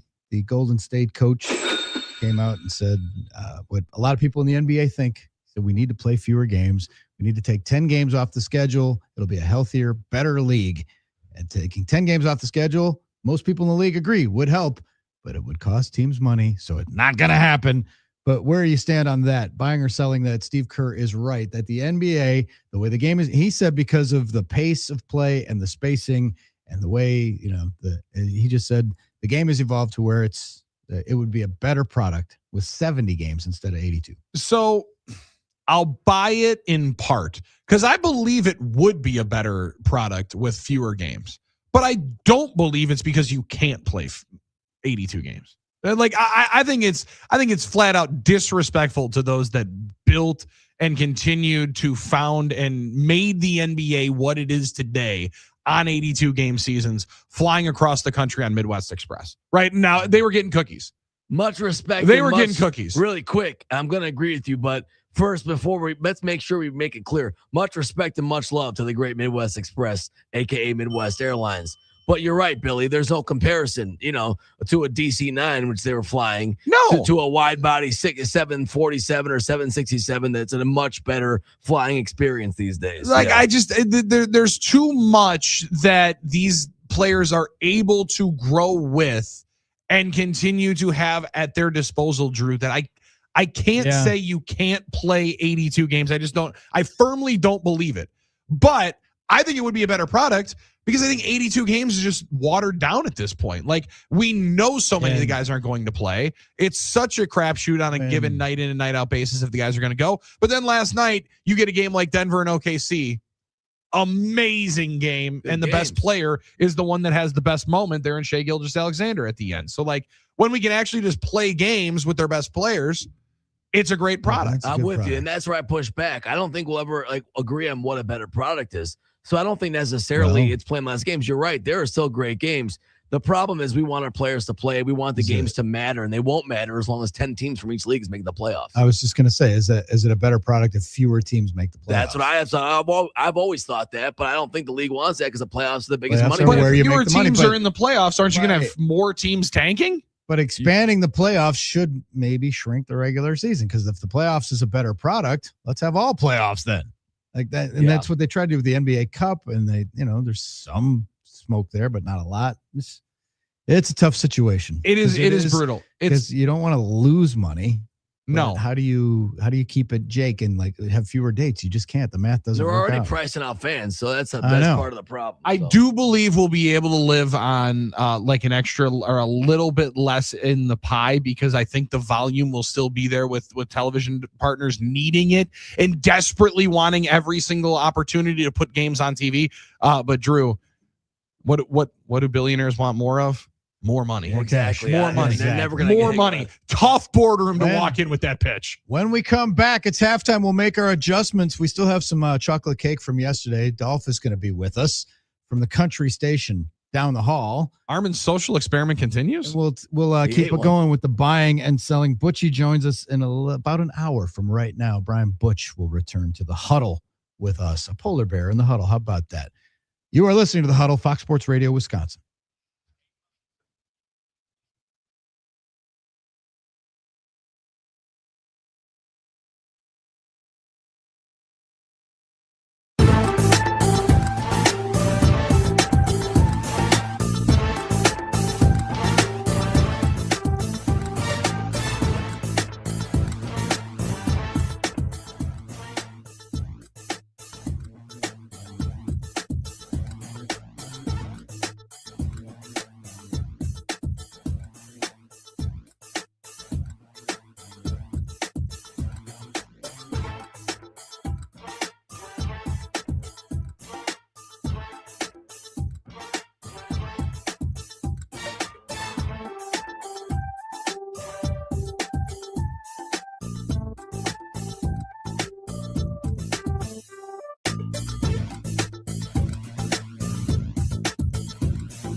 Buy or Sell Tuesday on the Huddle. Fox Sports Radio, Wisconsin, 920 Milwaukee, 1070 Madison, Drew, Billy, and Armen. And we welcome our halftime correspondent, Scott Dolphin from the country station down the hall. Hi, boys. Boy, Armen doesn't miss a thing. We're in here talking. Billy says, is there any new shows coming to that new venue at Deer District? I said, yeah. Billy Currington, Kip Moore. And boom, something about a truck, Kip Moore. Already. Armen just doesn't Well, miss it. as long as you know how to spell it, you can search for That's it. I don't right. want to give myself too much credit, but yeah. Oh. Kip Moore had this one. The other big hit was Hey Pretty Girl, kind of a slower Oh, ballad. yeah. That's a good song. That was a good one. I remember hearing that one. Yeah, he's an Not going to interesting give dude. yourself too much credit for spelling the 3-word name. I'm proud of you on that one. I like that. Yeah. If you misspelled Kip, You know how to spell it. Yeah. You need ChatGPT ain't going to help So- you if you misspelled Kip. Dolph has all of his faculties after being at a show last Yeah, evening. Monday We just night. talked about it. You went out on a school night. I guess it's pick your poison when you go out on a school night, Drew. Is it better to go out? Now, we had this conversation I last blew week. it off Thursday. I didn't sack up Yeah. and go to the show. I stayed home. Fellas were looking for it. So is it better Thursday? Now, I always call Thursday hit the wall Thursday because you've gone 4 or 5 straight nights of getting up in the middle of the night. Monday night, it wasn't so bad because I got sleep this weekend. Okay. That's fair. Yeah. So we were at Shank Hall for the Screaming Orphans. Always a good time. You've probably seen them at Irish Fest. 4 chicks from Ireland. But for the most part, I feel pretty good today. Was home by 10:30. That's not Well, that's bad. not too bad. Not Okay. bad. Yeah. Your show ended, by the way, much later, so it's probably a good thing you didn't go. Yeah, I think I made the right call. Even though I always say go to the show, but that's a band I've seen a bunch of times. You were a tick disappointed in yourself, but I could tell deep down you knew you Sleep probably felt made the right better. move. Yeah. It messes you up. It's the best way to describe the way we've been doing this 2 months now, back because we did it 7-8 years ago too. Mm-hmm. But it's like all week you feel like you just got off a red eye. You know, when you take a red eye flight and you fly overnight and you just it's like, oh, you're okay the next day. Then the day after it gets you, like you just I always have a permanent state of fog. When we're on vacation, people fill in for us or whatever, and they'll say, no, I don't feel too bad. I said, do it for 3 weeks. 3 weeks is usually the magic number. When you do it for 3 straight weeks, you really start feeling the effects of getting up. It's cumulative. Yeah, it is. exactly. 2:33 a.m. I'll never forget the best quote ever I heard about radio in the morning is Larry Lujak, legendary Chicago DJ. Uncle Larry. WLS. Yeah. He said that when they asked him about getting up at 2:30, 3 o'clock in the morning every day, he said, you just learn how to live feeling lousy. That was the quote. Yeah, you and learn that's it. You're feeling lousy. That's a great What point. a legendary way of Our saying it. default setting is just like this fog of like, okay, I'm tired and like, Yeah. I It feels don't like really we're coming wanna off do anything. a night post-game show just about every day. People Yeah. ask, like, do you get used to it? You ever get used to it. You learn how to manage it. I think is the best way. That's to the do it. best way. Yeah. I manage mine with naps. There you go. Occasional go. late night concert. Boom. Yeah, Little naps are cherry huge. cake. Well, I was going to say, and maybe a little chocolate. bit of chocolate cake in the morning might also always It's make all it a little yours. better. 3 straight days with pastries. Now, Armen. This is a good spot. You don't know this. So I was my little sociological experiment yesterday. I said before you came, I said, "Do you think Dolph can pass up on this when it's right in front of him?" No, and I don't blame you, and I couldn't either. But the That's reason why reality. he wondered is because you're so svelte. And Looking Armen's good. like, he's like an fit guy. I don't know that he's going to eat cake. I don't know that he's going to eat that. I don't know that he's going to eat it. No. Dolph said, That's hold my coffee. Yeah, I'm going to have it twice. you're Twice as disciplined nice. on the walks, though. that's why I huge. walk as much as I do. Yeah. Yep. Armen's one of the first guys I see in the morning when he comes over to get his copy in the sales area. 'Cause Sure. that's where I walk because it's 105 steps from the bubbler to the bubbler in our sales area. Oh, there you That's go. a good It's track. amazing That's a perfect precision. track. Perfect track. Yeah. Yeah, that's The not wintertime bad. is The special. fact that you know how many steps it is a little scary. It's awesome. It is. Well, at home, my Low basement track, CP-ish. which Zabe used to give me crap about all the time, is 35 steps once around. And I go around, the heat, the furnace, and over. Oh my God. Yeah, the Rubbermaid container. What did he tell you to get a treadmill? It's not as fun to have a treadmill. It's funny. But he's an Apple Watch guy, and I'm a Fitbit guy. So that was his biggest thing about how inaccurate the Fitbit is.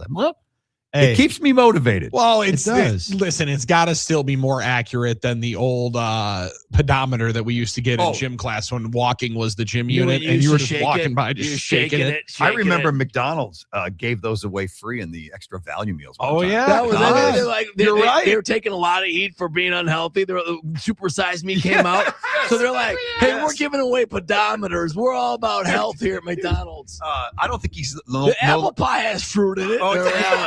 that was the Sell best. salads. That Oh, was the yeah. best. Oh my gosh, Yeah. the salad. That 8-ounce packet of ranch dressing probably has a few calories. They used but to have some nice salads at They really did. McDonald's. I They really remember. did. Remember the salad shaker? That was That was one. Armen with the shake weight. For people who don't know, look up shake weight. Yeah, the salad shaker. It was everything in a salad in a plastic cup that you pour the dressing in and shake it up. Yeah. Not to be mistaken with the salad spinner, which that's different. The 2004 McDonald's Happy Meal stepometer pedometer right now on eBay you can get for $9.94. It is pre-owned and used, as they want to let you know. I should have kept it. I just love that it says "Go Active" right on the front with a big old McDonald's logo. Oh, that is so good. I don't think he's with us any longer, but the guy the supersize thing that you mentioned, Morgan Spurlock, the guy who did that. Yeah. I think he's no longer with us. We had when that movie came out, that documentary, we had a chance to talk to him on our show. And I'll never forget the one quote he said, because he ate something different. He didn't just eat Big Macs and quarter pounders with cheese. He ate everything on the menu, morning, noon, and night for a month. Every day. But he had to be hospitalized because his kidneys started shutting down a little bit. Jeez, he died at 53. Wow. I remember he was talking about the McGriddle. Mm-hmm. And he goes, that thing was like crack cocaine to me. He said, so good. He said, I don't know how they did it. Somewhere in McDonald's has a Frankenstein lab where a scientist is going, as he's injecting maple into the buns of the McGriddle. Dude, it really is. And however you think that you're going to make a McGriddle pancake at home with the syrup in it, it's never going to be as good. No. So you should just stop trying. And I should stop trying. Do I stop? No. Does it work? No. Well, it's fun to try. You can still enjoy your breakfast without tasting like I'm trying to be a little TikToker guy. I can make the little M right here and make the little logo. That doesn't work either. You can you can buy a brander and just do it that way. The 1 month thing that Spurlock did, the movie was called Super Size Me. Yes. And if they offered him, you want that super size, he had to say yes. Yes. And so at the end of the month, he had gained like 25 pounds because he didn't exercise. So he wanted to be like the normal American to eat this stuff and not exercise. But he just had a meal there. But in response to that, a lot of people went on McDonald's diets and they would lose weight eating only at McDonald's. Wow. Really? Yeah. It's just all about the calorie management. If it's like the South Beach diet or keto diet, I guess you could do it at McDonald's just like anywhere else. If you're just doing burgers. I just think it's all about intake. And you're right about calorie deficit, right? I still can't think it's good for your body besides just the weight to have those type of foods that much. And then have at least processed. Yeah, I can't do it anymore as much. I still enjoy it every once in a while, but you're right. It's about calories in, calories out, and that's why I'm going to have another piece of sliced chocolate cake when I leave here. Yeah, because, I'll get 17,000 steps in today and walk it off. I'll have more calories burned than I actually intake. I didn't realize he passed complications of cancer at 53. So I don't know. The worst. I can't say, but you could think about, how do things affect you in life? Did yesterday feel like amateur hour, Dolph, around you with all the folks outside getting a walk in? Like, I mean, as a walk king and as a step king, yesterday feel like the second day of January for somebody that lives at the YMCA? Are you talking about just seeing everybody out thinking that they're going to be and grabbing themselves their walk and be like, fellas, so you guys weren't here all throughout the year. I was just happy to see everybody outside yesterday, and the birds really stepped up their game yesterday. I just commented to my wife on Friday, I haven't seen my first robin yet. Saturday morning, there he is looking at me in my backyard. That's right. Yeah, he said, I'm here, dude. Yeah. There was a sure signs of aging. You're into World War II and birds. Birds. I know. You start birding. And when we started hiking, this Merlin app is free. You just hold your phone in the air and it tells you every single bird that's chirping within earshot. It's pretty amazing. You have that app? No, I had a different one, the Nature app, which wasn't as a Leaf app, which wasn't as good. I got to get Merlin. You have a Leaf app? It was called that because you need the advanced, the smart the bird feeders with the cameras and that record. That's what I wanted. I've been talking to you guys about that bird feeder, the AI alert that identifies the species, and I saw a cardinal the other day. I'm trying not to be mad. I'm like, you get older, you either start getting into World War II and birding, or you turn into Bill Burr, where everything pisses you off. Yesterday, I walked the dog. True. I spent time, and I was walking I lived near a state park. Mm-hmm. I love that. I lived not a national park, what Russ Douglas loves, but a state park near my house where I walk the dog. And it's like plenty of people out walking, as always. And then these D-bags who are Lance Armstrong in the time trials. This park has paths, and they're made for bikes, but they're also kind of like narrow. And these one guy on a recumbent bike, all these D-bags that you're going through a park with a lot of pedestrian traffic, and it's not your time trials. This isn't a velodrome. You've got the rest of the streets in the city, many with dedicated bike lanes to ride. So you got to tear ass at 35 miles an hour and then look at us like my dog might wander in front of your wheels. Like, dude, read the room. Those people pissed me off yesterday. Did they give you the on your left? Yes. Oh my God. And that makes you jump, and it's worse than not saying anything. There's something about cyclists that are annoying, and I hate being that guy. It is annoying. I support anyone getting out there, but especially the fat bastards with the really tight the neoprene suits on. Yeah, come on, what are we doing, bud? Hey, Lance, do strong. Let's go. That's not the only thing that's going too much. Come on. I did read that the most American tradition is cyclists hating motorists and motorists and hating cyclists. Yes. Yeah. So it's a great hobby.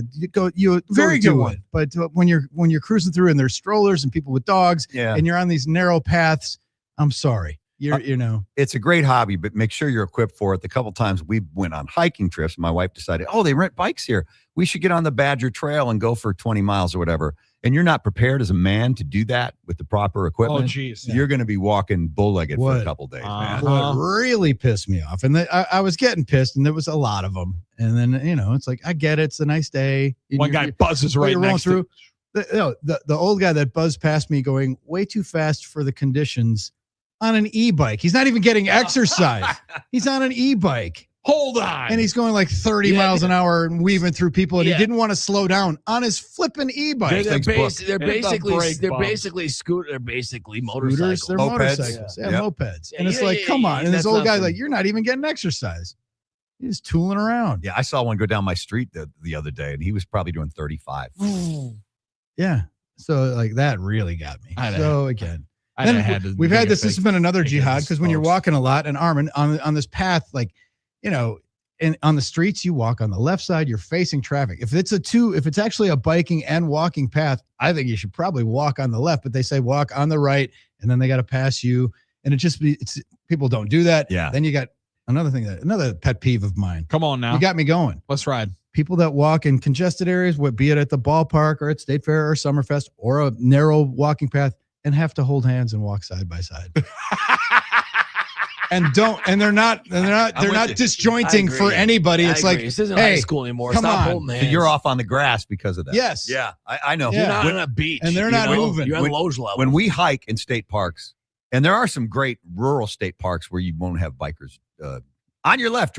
But anyway, we go single. When somebody approaches us, we always go single file. Just you have to. Because, it might be 30 seconds out of your 8-hour hike total that you'd have. Now, I was talking about this in Mexico, where my cousin was saying there's a lot of narrow streets, cobblestone streets, and so people who must walk abreast and not go single file is like they make you move.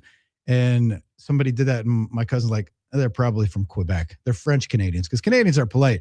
The French Canadians, no, he goes, jerks. He's like, yeah. And when I was in Puerto Vallarta before the cartel set it on fire, I got out in time. I did see more Canadians than Mexicans.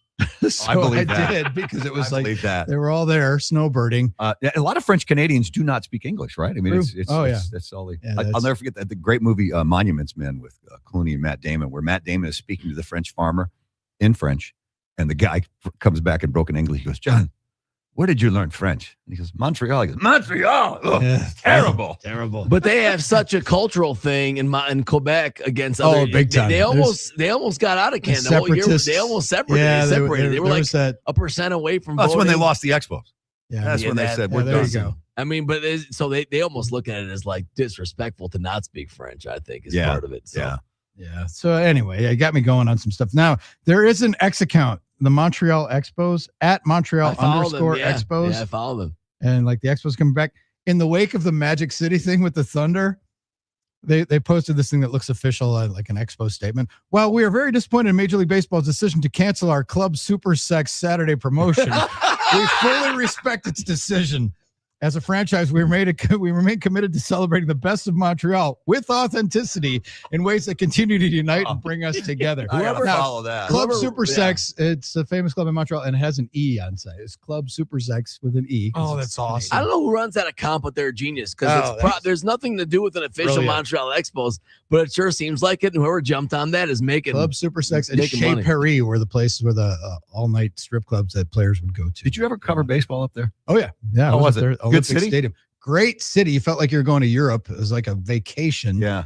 Great baseball fans. Crappy facility. Like in the dying days, Olympic Stadium was awful. Bad. No atmosphere. Yeah. And before that was Jerry Park, I believe. Yeah. They played when they first went up there. Yeah. So I spent some time I spent a couple of years up there watching them at the at Olympic Stadium. Where there was a documentary, wasn't it, on the '94 Expos, the best team in baseball that never got a chance to finish the year because of the strike. Roster. They were in first. They were incredible. Yeah. Sad story. Great baseball city, though. Great city to visit. Mark Gridzolanek, the Oak Creek native, right? Great drop. Was an Expo. Absolutely. I saw they had cool logo, cool I would assume, jerseys, cool stuff. Yeah, they're all gone now, aren't they? Is there anybody? They're all gone, right? Cologne's. Yeah, they're all. Nobody else there's is playing. No Expos that still exist. I wonder who the last one was. Probably a Washington. Yeah. Just the legacies like Vlad Jr. Mm-hmm. Yeah. Just the legacy. Born and raised in Montreal, right? Yeah, pretty wild. Dolph, thank you for popping in. Appreciate it as always. Great halftime. Help yourself to some more cake. Thanks. We're not eating. Come on now. We'll probably be here tomorrow through Friday too, right? All right. Thanks, Armen. It's the Huddle on Fox Sports Radio, Wisconsin.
Drew, Billy, and Armen huddling up on this Tuesday. Thanks to Dolph for dropping by. Butchie's going to join us in about a half hour from right now. Catch up can't with wait. the Polar Bear. Can't wait. A little March Madness. He's got some stuff going.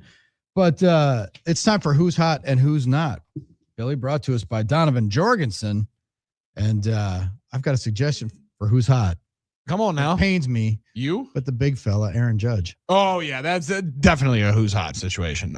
He is not that, Drew, I think there are many people that are going to be baseball fans that weren't familiar with Aaron Judge's game. Yeah. But a lot of people are going to allow themselves to be Aaron Judge fans this next week and a half. That's a fun feeling for Aaron Judge. And Who's Hot, Who's Not with Donovan Jorgensen, heating and cooling, serving our community for over 40 years. DonovanJorgensen.com for more information. I was going to say who's in the not category was Ian Rappaport, Drew. Oh, I like that. Rap Sheet was getting run by all the other insiders yesterday. Now, Mike Garafolo and Tom Pelissero are a part of the Insiders. Now, I don't know if that, like, they've tagged themselves as almost like their own boy band name of the Insiders instead of just saying courtesy of Rap Sheet had this they're one. Not like Pelissero had this one. Branded group that's marketing themselves. With Who's hot was Adam Schefter yesterday. A lot of trackers had Shefty boat racing the competition yesterday. Yeah. Nearly doubling up everybody on scoops. Within the race, with the Insiders, Shefty was the winner yesterday. He was copy and pasting way faster in that little shoebox that they had him in McAfee's building in Indianapolis. But then all of a sudden, Ian Rappaport goes, hold on.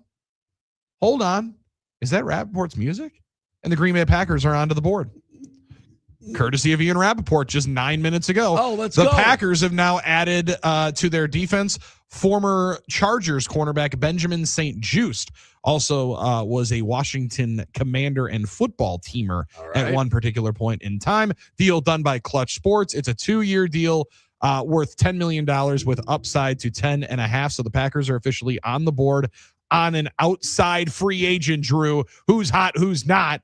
Right as I was going to put Ian Rappaport into the who's not category. He provides us with breaking news during our show. Yeah, we haven't had a tweet from Schefter in like 7 hours, so he's not awake yet, it looks Yeah, like. how about that? Better get up, Adam. And better hit your alarm clock. It's free agency. He might be taking a shower.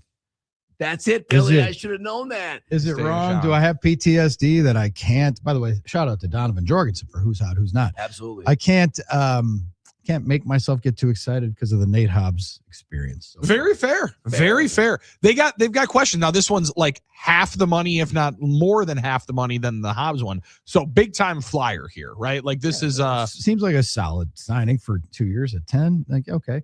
Give it a shot. The names of the guys that were floating around, we mentioned Asante Samuel the other day, but the names of the guys floating around didn't excite me as, it's like, well, they need more depth and they need more guys, but are those guys any better than Keyshawn Nixon and Carrington Valentine? Like, it was like, you're changing the deck chairs. A lottery ticket for another lottery ticket, right? Like that's kind of how it feels. What are we doing? I also just like that Benjamin St-Juste is the signing and right off the heels of our Montreal conversation. He's from Montreal. There you go. Yeah, let's just go. Perfect timing with that. St-Juste joining the Covenant here from he was with the Washington football team. He's a 3rd-round pick in Washington, played there for 4 years, found himself with forced fumble in 3 of his 5 years in the NFL. He's got 4 of those on his career, only 2 picks, but 1 last year with the Chargers, played in 16 games, started 2, rather durable guy in his career, Drew. Outside of his first 2 years, had a couple of injury issues, but since then has only missed 2 games in the last 3 years. And then down in the seamstresses department, they're going to have to, when they do the uniforms, they're going to have to find the dashes again, for St-Juste, Oh, good call. Yeah. They've got them. I'm think they're always available. A lot of guys are hyphenated these days, last name wise. So that's true. Yeah. That's true. Pretty good. So there is a corner, but I bet the Packers will do more. There's still that defensive tackle need. Big time. And I'd love to know where the defensive lineman is going. Like, it doesn't seem like there was a ton of guys necessarily available yesterday. Didn't seem like there was a ton of smoke. Maybe one of those guys from Minnesota that they just cut, Drew, a Jonathan Allen or a Javon Hargrave. Might be one of the solutions, which I wouldn't be upset about. Yeah. I'm always excited to call Donovan Jorgensen, largest employee-owned HVAC company in the state of Wisconsin. DonovanJorgensen.com for more information, and that's how you can find out about their 60-month 0% interest deal on select systems going on right now, Drew. We are rolling through a Tuesday in the good land, getting ready to talk to our pal, Brian Butch. Can't wait. Come on, Butchie. Oh, baby. He's going to bring the heat. I wish I loved anything as much as Butchie loves him some hoops. Find you a passion like Brian Butch has for college cheeseburgers basketball. are close, but It'll be it's not close. even. Not even. All right. You are listening to the Huddle, Fox Sports Radio, Wisconsin.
Good morning, Wisconsin, and welcome to the Huddle. I'm all for someone huddling if you have something to say. It's time to wake up and talk about the teams you love with the guys you love. It's just about getting the group together. I need you. You need me today. Let's keep touching each other. Let's make sure we feel each other. Let's make sure we smell each other's breath. Watch us on YouTube, Facebook, and X. You need 15 or 20 huddles to correlate with a number of cameras. Take the cameras off the field, then there'll be no huddles. Now gather around because it's time to huddle up. West left slot, 323 wide stick on one. Ready, Bill for blitz. If it looks like man coverage, I'll check. I'll go 200 jet. You got to cut and crack. Now cut and crack. Red right 18 Bob on one. Ready, cut him and crack. If you look at this play, what we're trying to get is a seal here and a seal here and to try to run this play in the alley. We're going to tackle what we got to do. All right? That's all we're going to board down to. Let's go out and kick some tape. All right? Here we go. 1, 2, 3. Keep doing what you're doing. Sit our guys after and make the play. B right, all the way outside. Y left, fake 396 bag. D hand, C puck. Is that long enough for you? I want you to be proud of your profession. It's a great profession. Go out there and play this ball game like I know you can play it. With Drew Olson, Mythical, legendary figure. Bill Schmid, Oh my God, this man's been out all night. and Armen Sarian. This is it. Don't get scared now. Sanchez, we ready? Fox Sports Radio Wisconsin is on the air. Rolling through a Tuesday in the good land. It's the Huddle, Fox Sports Radio Wisconsin, 920 Milwaukee, 1070 Madison, everywhere on the iHeart app, streaming, YouTube, X, and Facebook. Drew, Billy, and Armen. Brian Butch joins us in about 20 minutes from right now. Looking forward to catching up with Butchie. That's going to be fun, man. Getting some sweat equity into this program. Yeah. And also just find any opportunity for Butchie to dunk on Armen. Those are always fun times. Always. Those are always fun times. And it's definitely going to provide those moments. What was that? What do we got going on? Dunking Here? on I think we're Armen. good. We good? Everybody good here? Yeah. All right. All right, we're good. I went a little double audio for a second. I Yeah. think What I were know you why. watching over I think there? I know why. Nothing wrong with me. What am I watching? I'm good. Everything Everything good. Everything good. He was looking up some That just sounded Magic City stuff or something. I don't know. Doctor's So- appointment over there, Johnny. Packers have broken the seal this I know morning why. on free agency. They grabbed the corner. Does this mean that they're not going to get Tariq Woolen? So from the rhetoric right out of the gates, Drew, I don't think so. This is a 2-year, $10 million deal. This St. guy's Juice, like a backup and a special teamer, right? big time special teamer core guy there, right? And I think it also gives you some space and some cautions, a little bit of backing in case the market doesn't break your way. Maybe Woolen ends up signing elsewhere, or they have plans of moving on from one of the two guys that they have right now in a Nixon or Valentine, but they desperately need bodies. They need a lot of depth. So anybody you're bringing in is going to be just helpful. There's a couple of names at the top, but a lot of the guys that I see in the available pool of cornerbacks aren't, they don't excite you any more than Carrington Valentine and Keyshawn Nixon. Seem like they're more of the same dudes. There's no Pat Surtain. There's no frontline guy. Frankly, there's no guys like last year where it felt like there were bigger names. The young man DJ Reed, who went from the Jets to the Lions, felt good. He didn't necessarily have a great year. I liked Cam Bynum last year, but there's just not necessarily those names out on the board. Like you've said it before, though. There's a reason guys are available. Correct. Big time. And this year feels like more than ever. There's the a lot of Packers reasons. finally made, and they will do something else. I still think they might get a defensive tackle at some point in the next day or so. Going to probably lose Dobbs today and Rasheed Walker. I'm surprised they didn't go first day. Yeah, I was kind of surprised that Walker didn't go as well. Now, Dan Orlovsky was very frustrated. It seemed like that Romeo Dobbs didn't get taken day one. He tweeted out earlier on this morning, too, said, somebody needs to sign him early today. And he continued to try to caution it to be the Packers. Go to Miami with Malik, and then him and Waddle can be, would be a nice They have the talent there. I mean, he should have a strong market. And, I know Orlovsky also thinks it's sort of concerning for the Packers that they didn't re-sign him. He kind of thought the Packers should bring him back, and it's going to be a big loss. And, he was a very reliable guy, obviously. So we'll see. The Packers are doing the way they think they should. They're clearing up cap space, doing the Dave Ramsey stuff, and then trying to save their debt. So Rasheed's like one of the top 5 guys out there now at a position, a highly coveted position. Yeah, and one of the top 5 most important positions one that, frankly, he's right near the top of the market in the most attractive available guys, and one that really didn't get tapped much yesterday. Right? I mean, the tackle market didn't really get touched. Guards are going around. Offensive line didn't really go all that much, right? Linderbaum went, and then that was a massive deal. Huge. $27 million a year. $27 million a year for the big boy. And look how much they value that position now. That's the indication, right? And it ended up being $20 million guaranteed a year, which again was right what we talked about with Sean Ryan. They split the market in half, realizing that it was going to be a different look there. I was going to say, is that guy that much better than Sean Ryan?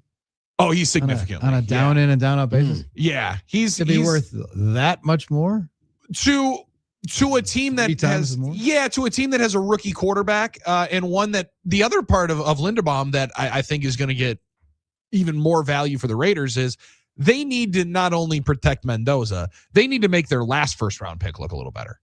Right. And you take a running back in the top 10 with Genti. Yeah. He did not have the year you necessarily wanted, and they need a big man up front. Linderbaum is one of the best run blockers in the game, barn whatever position. All right. So I just made the crack about Nate Hobbs because it's like, oh, I'm excited about a free agent, but I was excited about Nate Hobbs, and then he ended up being a bit of a disappointment, injuries and all that. Does he bounce back? Aaron Banks started to bounce back at the end of last year when he was healthy and could practice, and he looked like, all right, well, there's the guy that they signed, kind of. Never really saw that flash with Nate Hobbs on the practice field, a couple of plays, but mostly just not, Yeah, we saw it a lot. Get on track. We saw and heard a lot more about it in the first week and a half of training camp before he ended up getting hurt, that he was being too physical and had to get kicked out of practice a couple of times. Yeah. But we didn't necessarily get to, he only got on the field a couple of times later into the year. I think he maybe had one PBU in that 5-game losing streak towards the back end.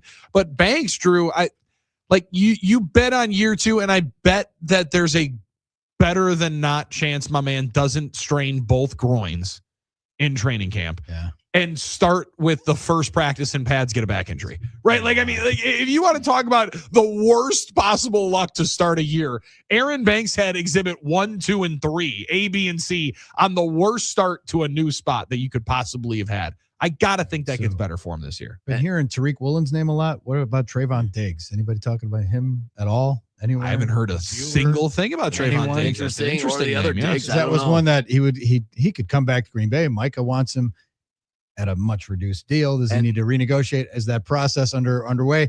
Are we discounting the idea that he could come back? Because what did he play? 1 snap in the playoff loss to the Bears? Yeah, one snap, got pancaked and ran away from the runner. That might be the only reason why that they wouldn't, but I think it's worth a flyer. They're into value like that, right? Might be more. He might be a week 2 or week 3 free agent, which is crazy to think of, a guy that had 11 picks in a season, and right now he can't even crack the first week of free agency. It's strange. Well, how long will Elton Jenkins be on the market?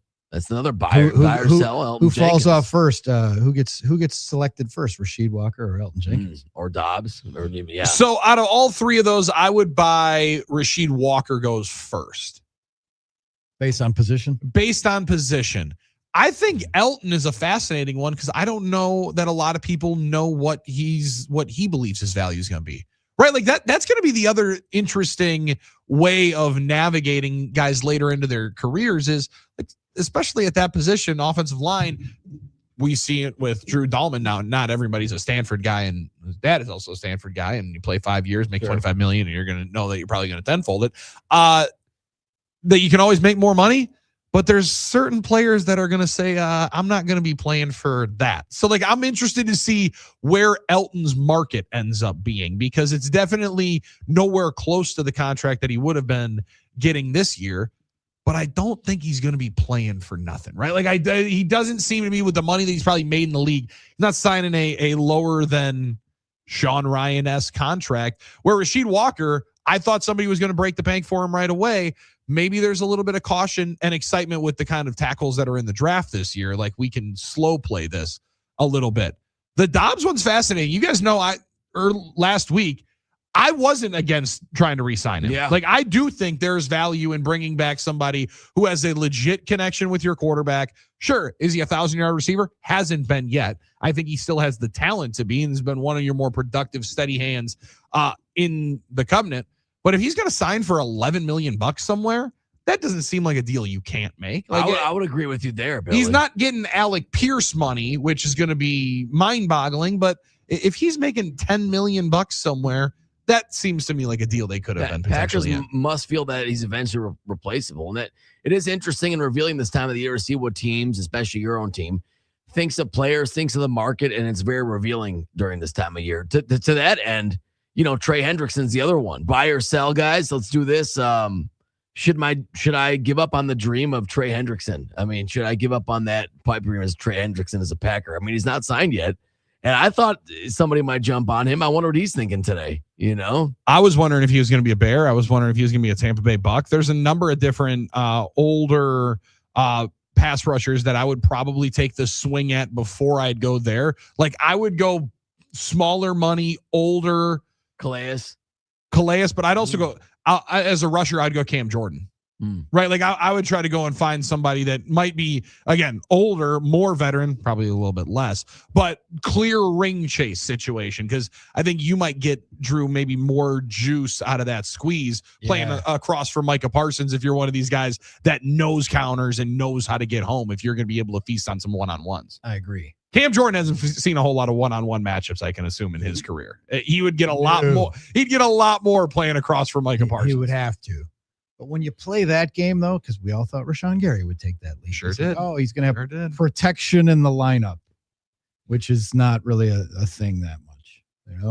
I don't buy that exists. He took a baseball lineup, and does it automatically mean guys are better? We did know that the secondary was better when Micah Parsons was playing. Yeah, the secondary definitely looked better. But the guys on the other side of the D line, I mean, 7.5 sacks in 8 games. That was clearly the best production he had ever put up. So, like, he had gotten a little bit of the boost, but was just unable to get, just continue to grow throughout the year. I don't know if they would swing in that market, or if, Drew, they're just putting, again, shockingly, all eggs in the basket of, let's see what we got in Lucas Van Ness.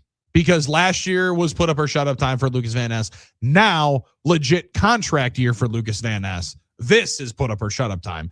And see if he actually gets the boost from playing across from Micah instead of being the guy that loses most of your snaps because Micah Parsons is there. That's the conundrum. I'm still holding out for Calais Campbell. I don't have great belief that it's happening. They don't seem like, even though the Packers did just sign and trade for somebody closer to 30 than 20, and trade somebody on their first contract for somebody closer to his third contract in Zaire Franklin, I don't know they're going to go that veteran for a player, but Tyreek Woolen seems like a perfect match. I don't know that his market is astronomical, but they're going to try to find somebody who they've seen now, and they have some familiarity with Woolen, obviously playing inside the NFC, and one that when Woolen has played his best, Drew, he's been one of the best guys in the league. When he has played some of his worst ball, it can look very much like Nate Hobbs. Yeah. So, like, that, there's some boomer bust potential in that Tyreek Woolen name, no doubt about it. That's how it goes. You're buying or selling that Czechia could pull off a shocking upset and beat Japan. They're scoreless in the 8th inning here. Wouldn't that be an amazing This line one, I don't even know if they were offering a money line on this at the Potawatomi Sportsbook. Now, this had to be in like a 7 or 8 run spread on this game. Figure it out, but it must have been. It's crazy Pool stuff. C here, Czechia scoreless through scoreless through 8. Live line right now at the Potawatomi Sportsbook, Czech Republic was plus 800.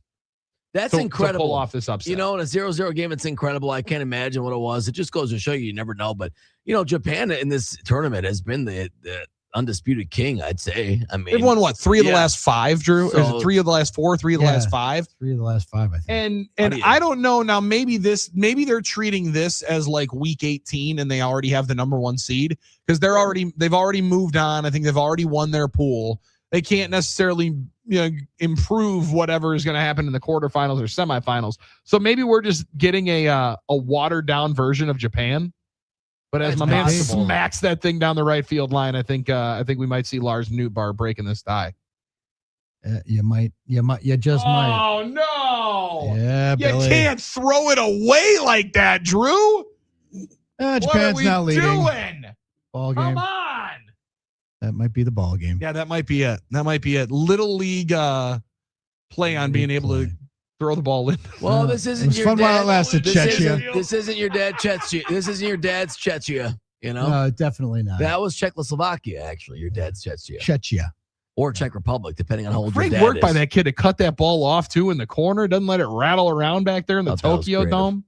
Yeah, I know that it was impressive. Yeah, I mean, at some point, we got 2 cutoffs there, Drew. I know it's not well executed.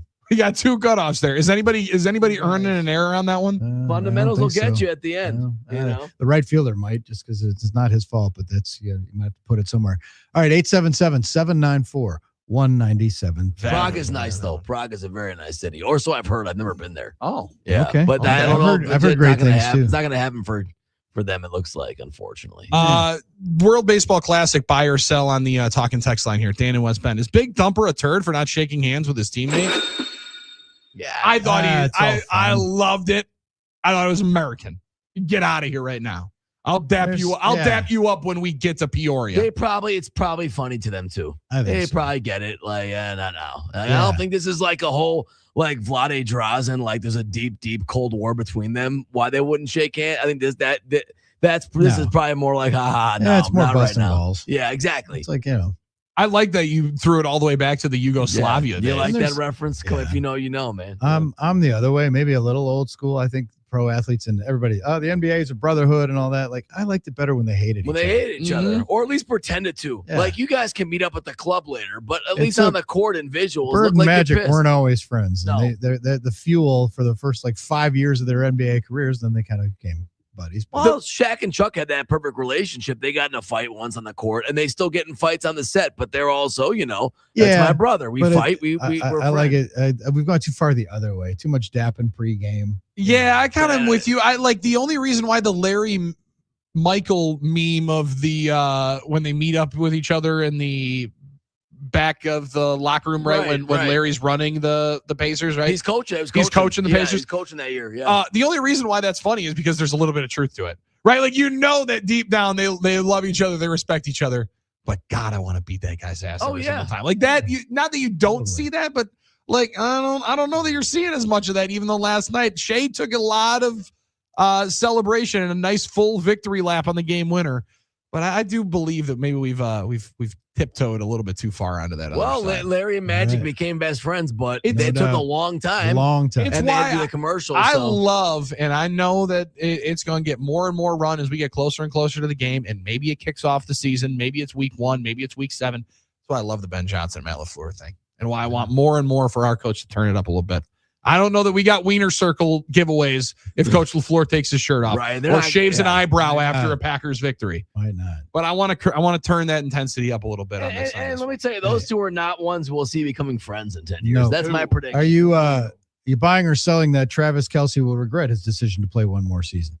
I think I'm going to buy that he already should. Like I thought he should have hung it up last year. I get he looked a little washed. I get not wanting to go out the way he went out in that Super Bowl, but then this year he played well. Like he was good. Right. He maybe dropped some balls in some key moments. Chiefs weren't great. Pat's coming off an injury. Just go out and make some money doing something else. And you get Kenneth Walker now. So hey, things could change. That's true. They got the Super Bowl MVP. Right. We will see. We'll see. At some point, Travis Kelce, he might need to visit Orthopedic Associates of Wisconsin. If he gets an injury, you better believe it. If you have an injury, a sports injury pops up, or if it's something that's been nagging you chronically, a hip, a knee, a back, shoulder, neck, whatever it might be, wrist, elbow, go see the best. Orthopedic Associates of Wisconsin, orthowisconsin.com, Orthopedic Associates of Wisconsin. There is a difference. When we come back, a difference maker, Sweat Equity. A hero. Polar Bear is coming up. Brian Butch joins the Huddle next on Fox Sports Radio, Wisconsin.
It's the Huddle, Fox Sports Radio, Wisconsin. Drew, Billy, and Armen bringing it to you. This portion of the program brought to you by Game Day Men's Health. Get back into the game.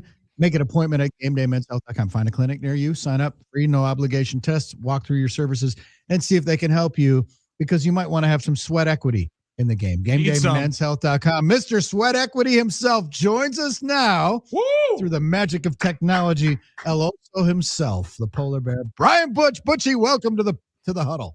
What's going on, boys? Long time no talk. Oh my gosh, Brian Butch. How are you doing? Good to see you, Butchie. Good to see you. What is up? Hey, I had to call Billy. I'm like, are you gonna ask? I mean, it's March. Are you gonna ask? And Billy goes, dude, I didn't, I mean, I thought it was spam text. We're gonna get the elephant out of the room. I think if you've ever listened to the morning show with me and Zabe, you understood I'm not a guy to hold, grudges, and business is business. It is what it is. But it doesn't mean that I don't love you, boys. And I'm not going to be that salty dude that's like, I'm never going to come on this station again. Hey, it is what it is. Life sometimes kicks you in the you-know-what. You got to bounce back, have some fun. I missed you, boys, man. And I think my favorite cry, man. My favorite was Butchie's response after I said that. He goes, "Hey, you didn't send the email." Which is about the realest thing in the world. And I was gonna, it's not like you guys decided, hey, we're gonna clip Butchie today. No, it is what it is. It is what it is. It is.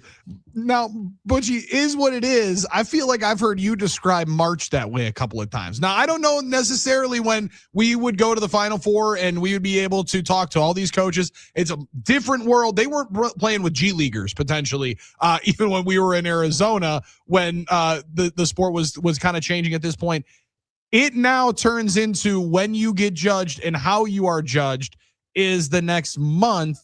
And, man, it feels like the Badgers have a team that is built for this month, maybe more than they have in recent memory. Is that fair to say, or is that a little bit too prisoner of the moment at the moment? Well, I think it's a little bit prisoner of the moment. I think the other two teams in the last 2 years were really good. I think, when you look at it, they just, 2 years ago, they make a deep run in the Big Ten tournament. Then they've got to wait all the way Friday until, I think, 11 o'clock Eastern time to play their first game. And then you look at, Leon, I miss you too. Just throw that out there. But come on now. But one of those things, and then you look at this Wisconsin team makes a deep run in the Big Ten tournament last year, and then they play against a 6th seed in BYU, which wasn't seeded correctly. They weren't seeded correctly because they couldn't play on Sunday. So when they looked at what they should have been as a 5 seed, they play them seed them as a 6 seed because of their religious, affiliations, and they can't play on Sundays in the NCAA tournament. There's a whole thing that goes with BYU. So that being said, this team, they're making threes. They can make it to the Final Four. They can beat anybody. They've got the 2 best wins. I sat through the Big Ten Network workshop with us, and when they talked about it, they said Wisconsin has the 2 best wins in all of college basketball, at Michigan, at Illinois. And they do. Those are the best wins in all of college basketball. But you also could see an Oregon game. You also could see some of those things that pop up with this group. This group is really good. They have the possibility to be, elite. I actually talked with Greg yesterday on my YouTube channel, Butchie's Den. So in the den, baby. Hit that subscribe button. Go follow it. I'm up in there. Yeah. Yeah. But I talked with Greg a little bit about that, and he goes, "That's what March is." And he goes, "I understand that's what we get judged on." But I personally have a love-hate relationship with March because it doesn't mean that you didn't have a good season. It means you had a bad game maybe, or things didn't go your way, or somebody got in foul trouble. But the casual fan that's just jumping into college basketball now that's how they're going to judge you. And they, Greg knows that. I don't think it's fair. There's a reason I say college basketball always delivers. You just have to pay attention to it. There's a reason I say it, because the game always does delivers. There's great games in November. There's great games in January, but the majority of the eyeballs are on March, and everyone understands that's part of what this is too. And the stakes are higher. And I think that's what we like about it, is the single elimination stakes are higher. That being said, I think what's tough about March and what makes it so compelling is to advance in tournaments, you only have 40 minutes to figure out any sort of problem or variable to adjust. There's no second chances, right, Butch? And you played in plenty of tournaments. So to me, it's like there are things that can crop up for in one game situation, in a tournament situation, that are different from the entire year for teams. It's maybe officials, the ball's different, the rims, shooting situation, whatever it is. who can adjust quicker in that 40 minutes is often the team that wins, the team that can adjust in that situation. Do you find that to be the case a lot of times? Like obviously skill and talent and all those things, but who can adjust to those variables in that 40-minute span? There's some of that. Some of it's just bad matchup, and you know that going into it, and you've just got to weather a bad matchup. Some of it's you get a bad call, and you got to figure it out. I think that's the stuff that you prepare for throughout the season, because you're going to have a game that doesn't go your way, and you've got to tap into it. Here's the thing. In March, every team is good, whether you're a mid-major, whether you're now, it's a different conversation. Some of these bubble teams aren't as good. The bubble this year is absolutely crazy.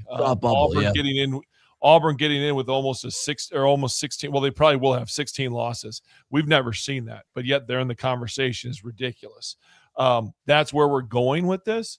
But in general, everybody has a good team.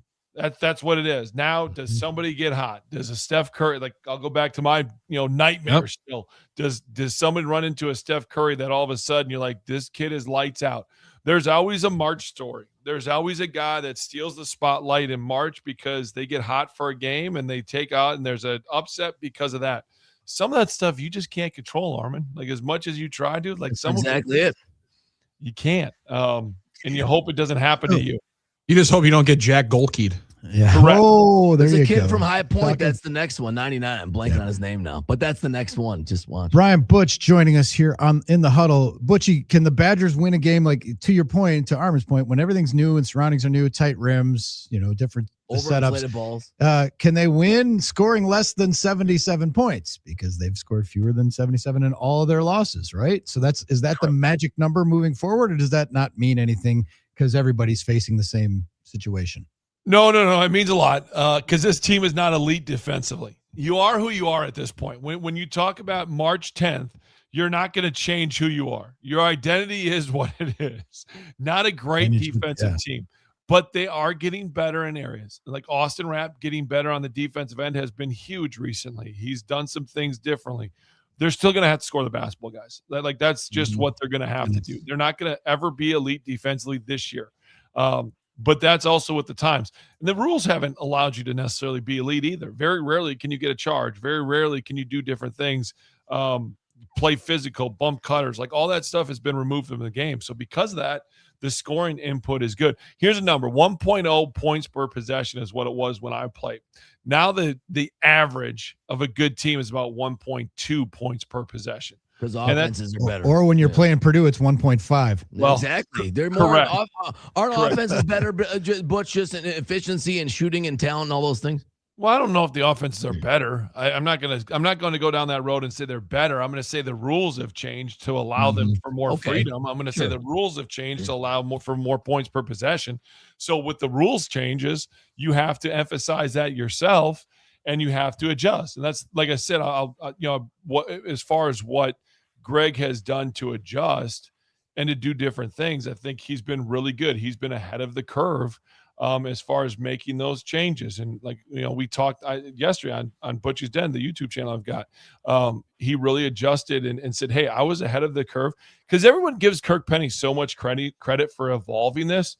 But what we talked about was, Greg, I was doing games for the Big Ten Network.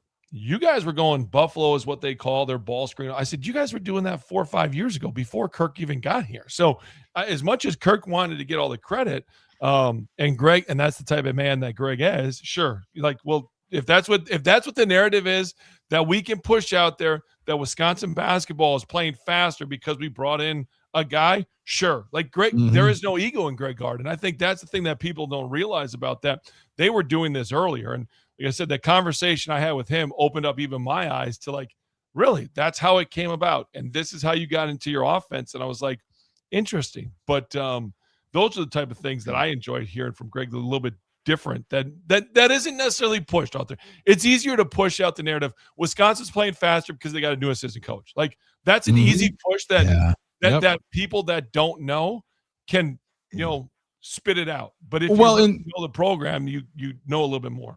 Well, and Brian Butch, color commentator for the Big Ten Network and Badger Hoops. You're going to hear him coming up in the Big Ten tournament. Follow him on Butchie's Den on YouTube. You did catch up with Greg Gard, but I got to be honest, the one that I really appreciated on Butchie's Den was when you chopped it up with Bo. Now, when you had Coach Ryan, the clip of Bo dancing is one of, I don't know how you, what you see, I don't know how you still found that. I don't know how you knew that video was still around. Great work to the social team you guys got there at Butchie's Den. Great work on that. That's impressive stuff. You must have a big crew there, man. That's amazing stuff. Well, I mean, 7 foot. You don't think I can do that? Big guy. I don't know who your team is. That's impressive stuff. You don't think I'm capable of doing that myself? That was disrespectful. Give me meatballs and potatoes.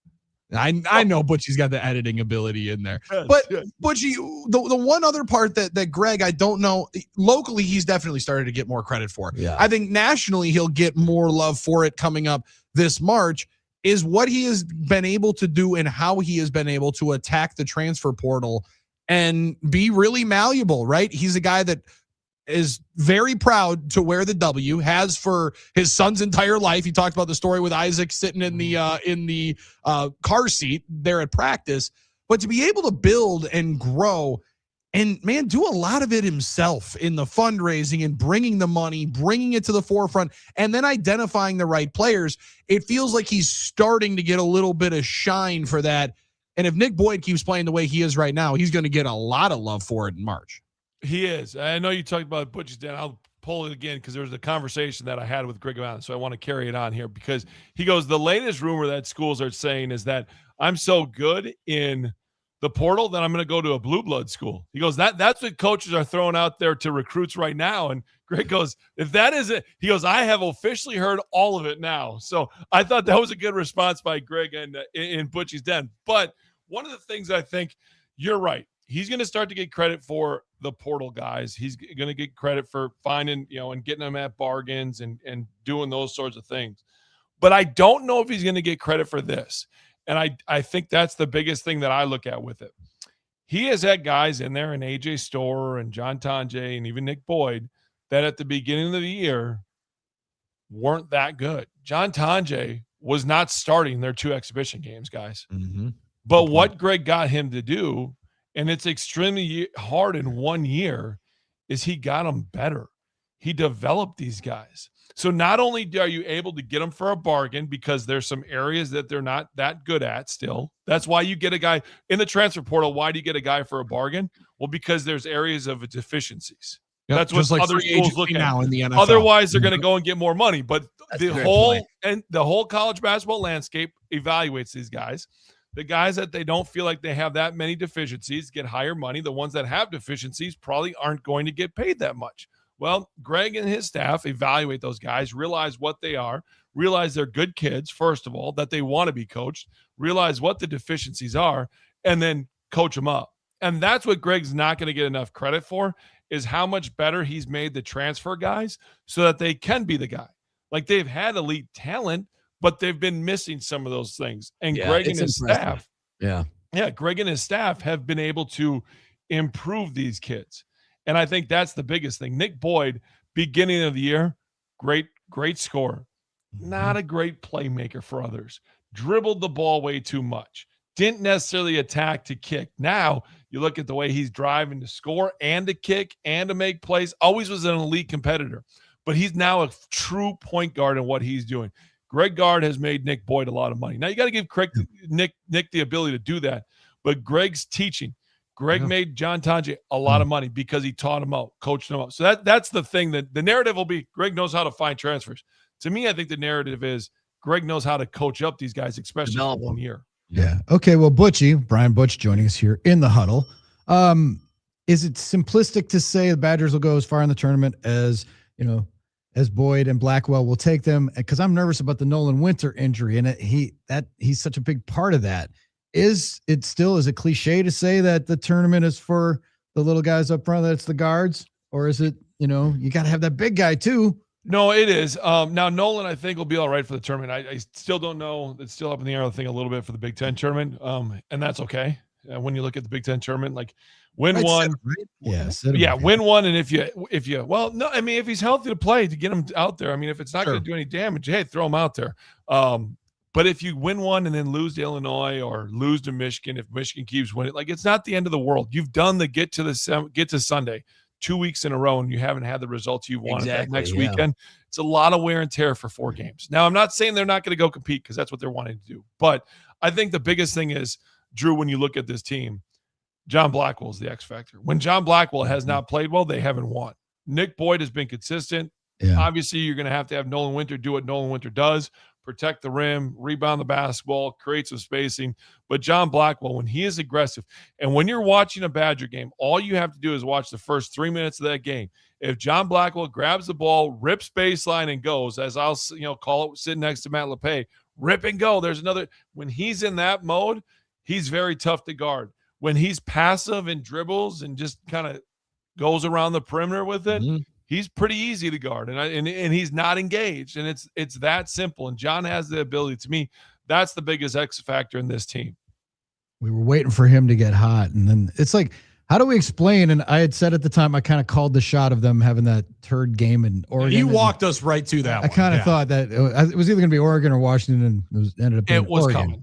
It was coming, but that was well timed. So now, other than Winter and his health thing, it does look like they're hitting. They've had some splashy moments, right? Oh yeah, a lot of them. You know, I mean, Purdue. You didn't mention Purdue with great road wins. Jeez, I mean that's how impressive. Yeah, I didn't want to make your wife mad at you. That's all. That's all right. You know how it is. She's not going to start watching. No, Butchie, she said, you know what would be awesome is if we were at the same site this year.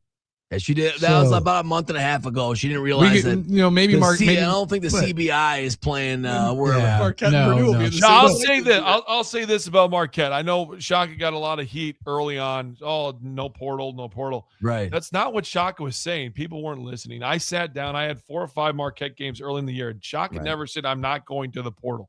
This is what Shaka said to me. He goes, I feel like I'm a relationships coach, and I want to have elite relationships. And in the portal, I don't know if I can have elite relationships. So he's doubling down and was betting on himself to be able to do that. Sure. Well, guess what?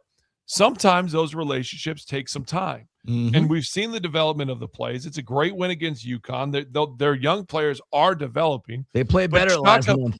But Shaka also realized, hey, I need to tap into the portal a little bit as well. And so you learn with that. And I didn't understand the Marquette fans just losing their mind. Well, no one's patient anymore. No one wants to lose like that. The principle's all well and good. Are you a supporter, or are you going to be a dude that just wants to sit there, clean teeth, and then come to the game and complain?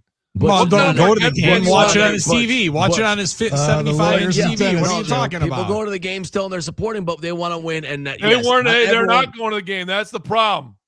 Yeah, I had a whole game. That UConn game was pretty empty. That's the problem. Marquette the students aren't going to get excited when they're having 20 and season. You know what? I will. I agree with you. I agree. Calling out Marquette fans. I am calling you out because you got a guy in Shaka that is elite in what he's doing. And he wanted to double down on relationships. He brought the program back to consistency. Yeah, there's one year where he said, hey, I want to do it my way and see if it works. There's nothing wrong with that. Don't act like he's not going to hit the portal. Don't act like he hasn't developed young players. He's done all of that. He has developed your young players. Look at what you just did. Show up to them. Instead, you want to worry about when the next teeth cleaning is for the dentist and the lawyers there. Get there. Yes. Get there I had a whole row. Instead of being front runner and only being there when it's good, support your team when they need it. I agree. I think young players need to see it. Here's the last part, Armen. You'll be quiet. I'm finishing a rant here for crying out loud. All right, the last part of this is this.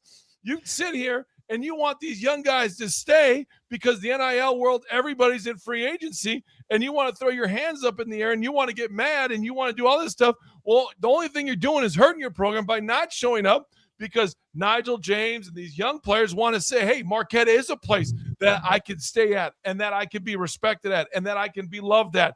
And instead, you complaining and moaning and all this other stuff, that only hurts the ability of them coming back, because now they're going to say, well, I need more money, instead of saying it is relationship-based. So follow the lead of your head coach, become relationship-based, and now all of a sudden you're that. But Marquette fans, you want it now. We're not. It's not prime now. All right. Nobody There's wants things 20 that take games. time. Connectivity. Whoever scheduled There. spring break on senior day weekend, Thank you, Billy. that guy deserves a kick in the balls. And I agree with you 100%. Butch support. I'm just saying, I think generally, Shaka, I've still pulled Billy 2 weeks ago, should get more credit, but they had 16,000 at the game. That's all I'm saying. They did not have 16,000 at the Well, game. that was the No. paid attendance. No, So, I had a whole row and I was there. They definitely Marquette's did got a not loyal have fan base. 16,000. They will buy tickets. They want to see a I winner. love it. That's understandable. Film don't lie, Armen. Well, good. Be careful when you try and Thanks, get a Steve. teeth cleaning next. I don't know where you're gonna get an Oh appointment. my! I'm going right after the show today to see my dentist who went to Marquette. Thank Thank I'm you. not lying. Bring out Ahoya. I'm not lying. But thank God it's March and you get to So- focus on college hoops because I feel bad for you on these Bucks post games, Thanks. brother. Oh, I feel Oh, bad we for want- you on these Bucks post games, brother. So jumping on. So I've jumped on a little Field of 68, a little That's lockdown cool. Bucks. We'll talk about this, later. Yes. You got Watch the number. Butch's That being stuff. said, It's great. Giannis should not play again this year. Very simple. Good call. Oh, just when I go. Just when I go, Thank I you. want to see Yeah, I him. wanna see Just him. when There's when he no- goes. there's no Just when I go, I benefits. want to see him. If he's going to be gone in the summer, we need a couple more chances. I want to see him on the him. 15th when they play the Pacers. Selfishly. Hey, Butchie. Thanks for having us in the den. This has been Butchie's Den, brought to you That's with, right. with a Let's little go. huddle sprinkled in. Kind of a little bit. Well, go hit that YouTube subscribe button to Smash Butchie's it. Den. I appreciate it. We're Already having did. fun. Same thing we were doing there. We're just Yes, doing it over there, a indeed. little different Butchie, media. But you know what come it is. on back during we need weekly hits during the tournament. So be You ready. got We're gonna be the calling number. you. All right. Thanks, buddy. I've Appreciate it, never brother. been scammed. There you go. Thanks, Butchie. I was All right, scammed Brian jumping Butch. on with you guys. Thanks, boys. Subscribe to Butchie's Den. Enjoy his work next to Matt LePay as the Badgers roll ahead. They're going to have an early game on Thursday. It's going to be fun. It's time to close up shop already. It's the Huddle, Fox Sports Radio, Wisconsin.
Drew, Billy, and Armen on the Huddle, Fox Sports Radio, Wisconsin. Our final segment of the day, sliding on into Hump Day.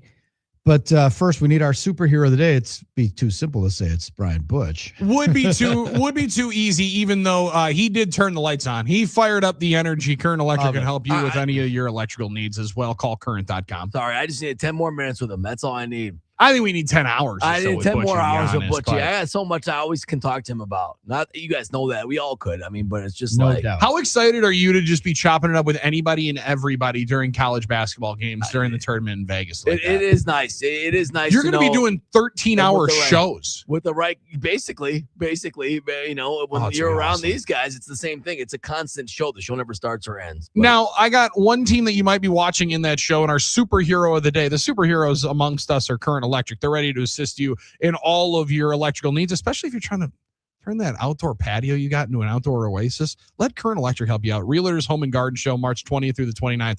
Ask them how to enhance your outdoor living space. Call current.com. Somebody that might be playing, a Wisconsin native, well, not playing, but leading and coaching. I forgot, and we missed this one earlier this week. Wisconsin native with a unique taste in sweaters leads Queens to the NCAA tournament, and college basketball fans in Milwaukee might not recognize it, but 45-year-old Grant Leonard, head coach at Queens, Greendale Martin Luther grad. His first coaching job was an assistant at Shorewood High School in 2004-2005. Now he's the leading and head coach at Queens. They booked their ticket to the NCAA tournament. Yeah, they did. That I was think a there'll be good a lot game. of fans there. How about that? You know, the journey started on 76th Street, and they made it all the way. Come on now. Just a lot of but the love for sweaters, you got to go and check out my man's sweater game. He had one of a big old turkey on the front. How long's he been there? Did he replace Bart Lundy? Replace Bart Lundy. Must Yes, have, sir. yeah. Yep. Giddy up. All right. Hey, tomorrow's Hot Take Hump Day. We'll see you at 5 a.m. Peace.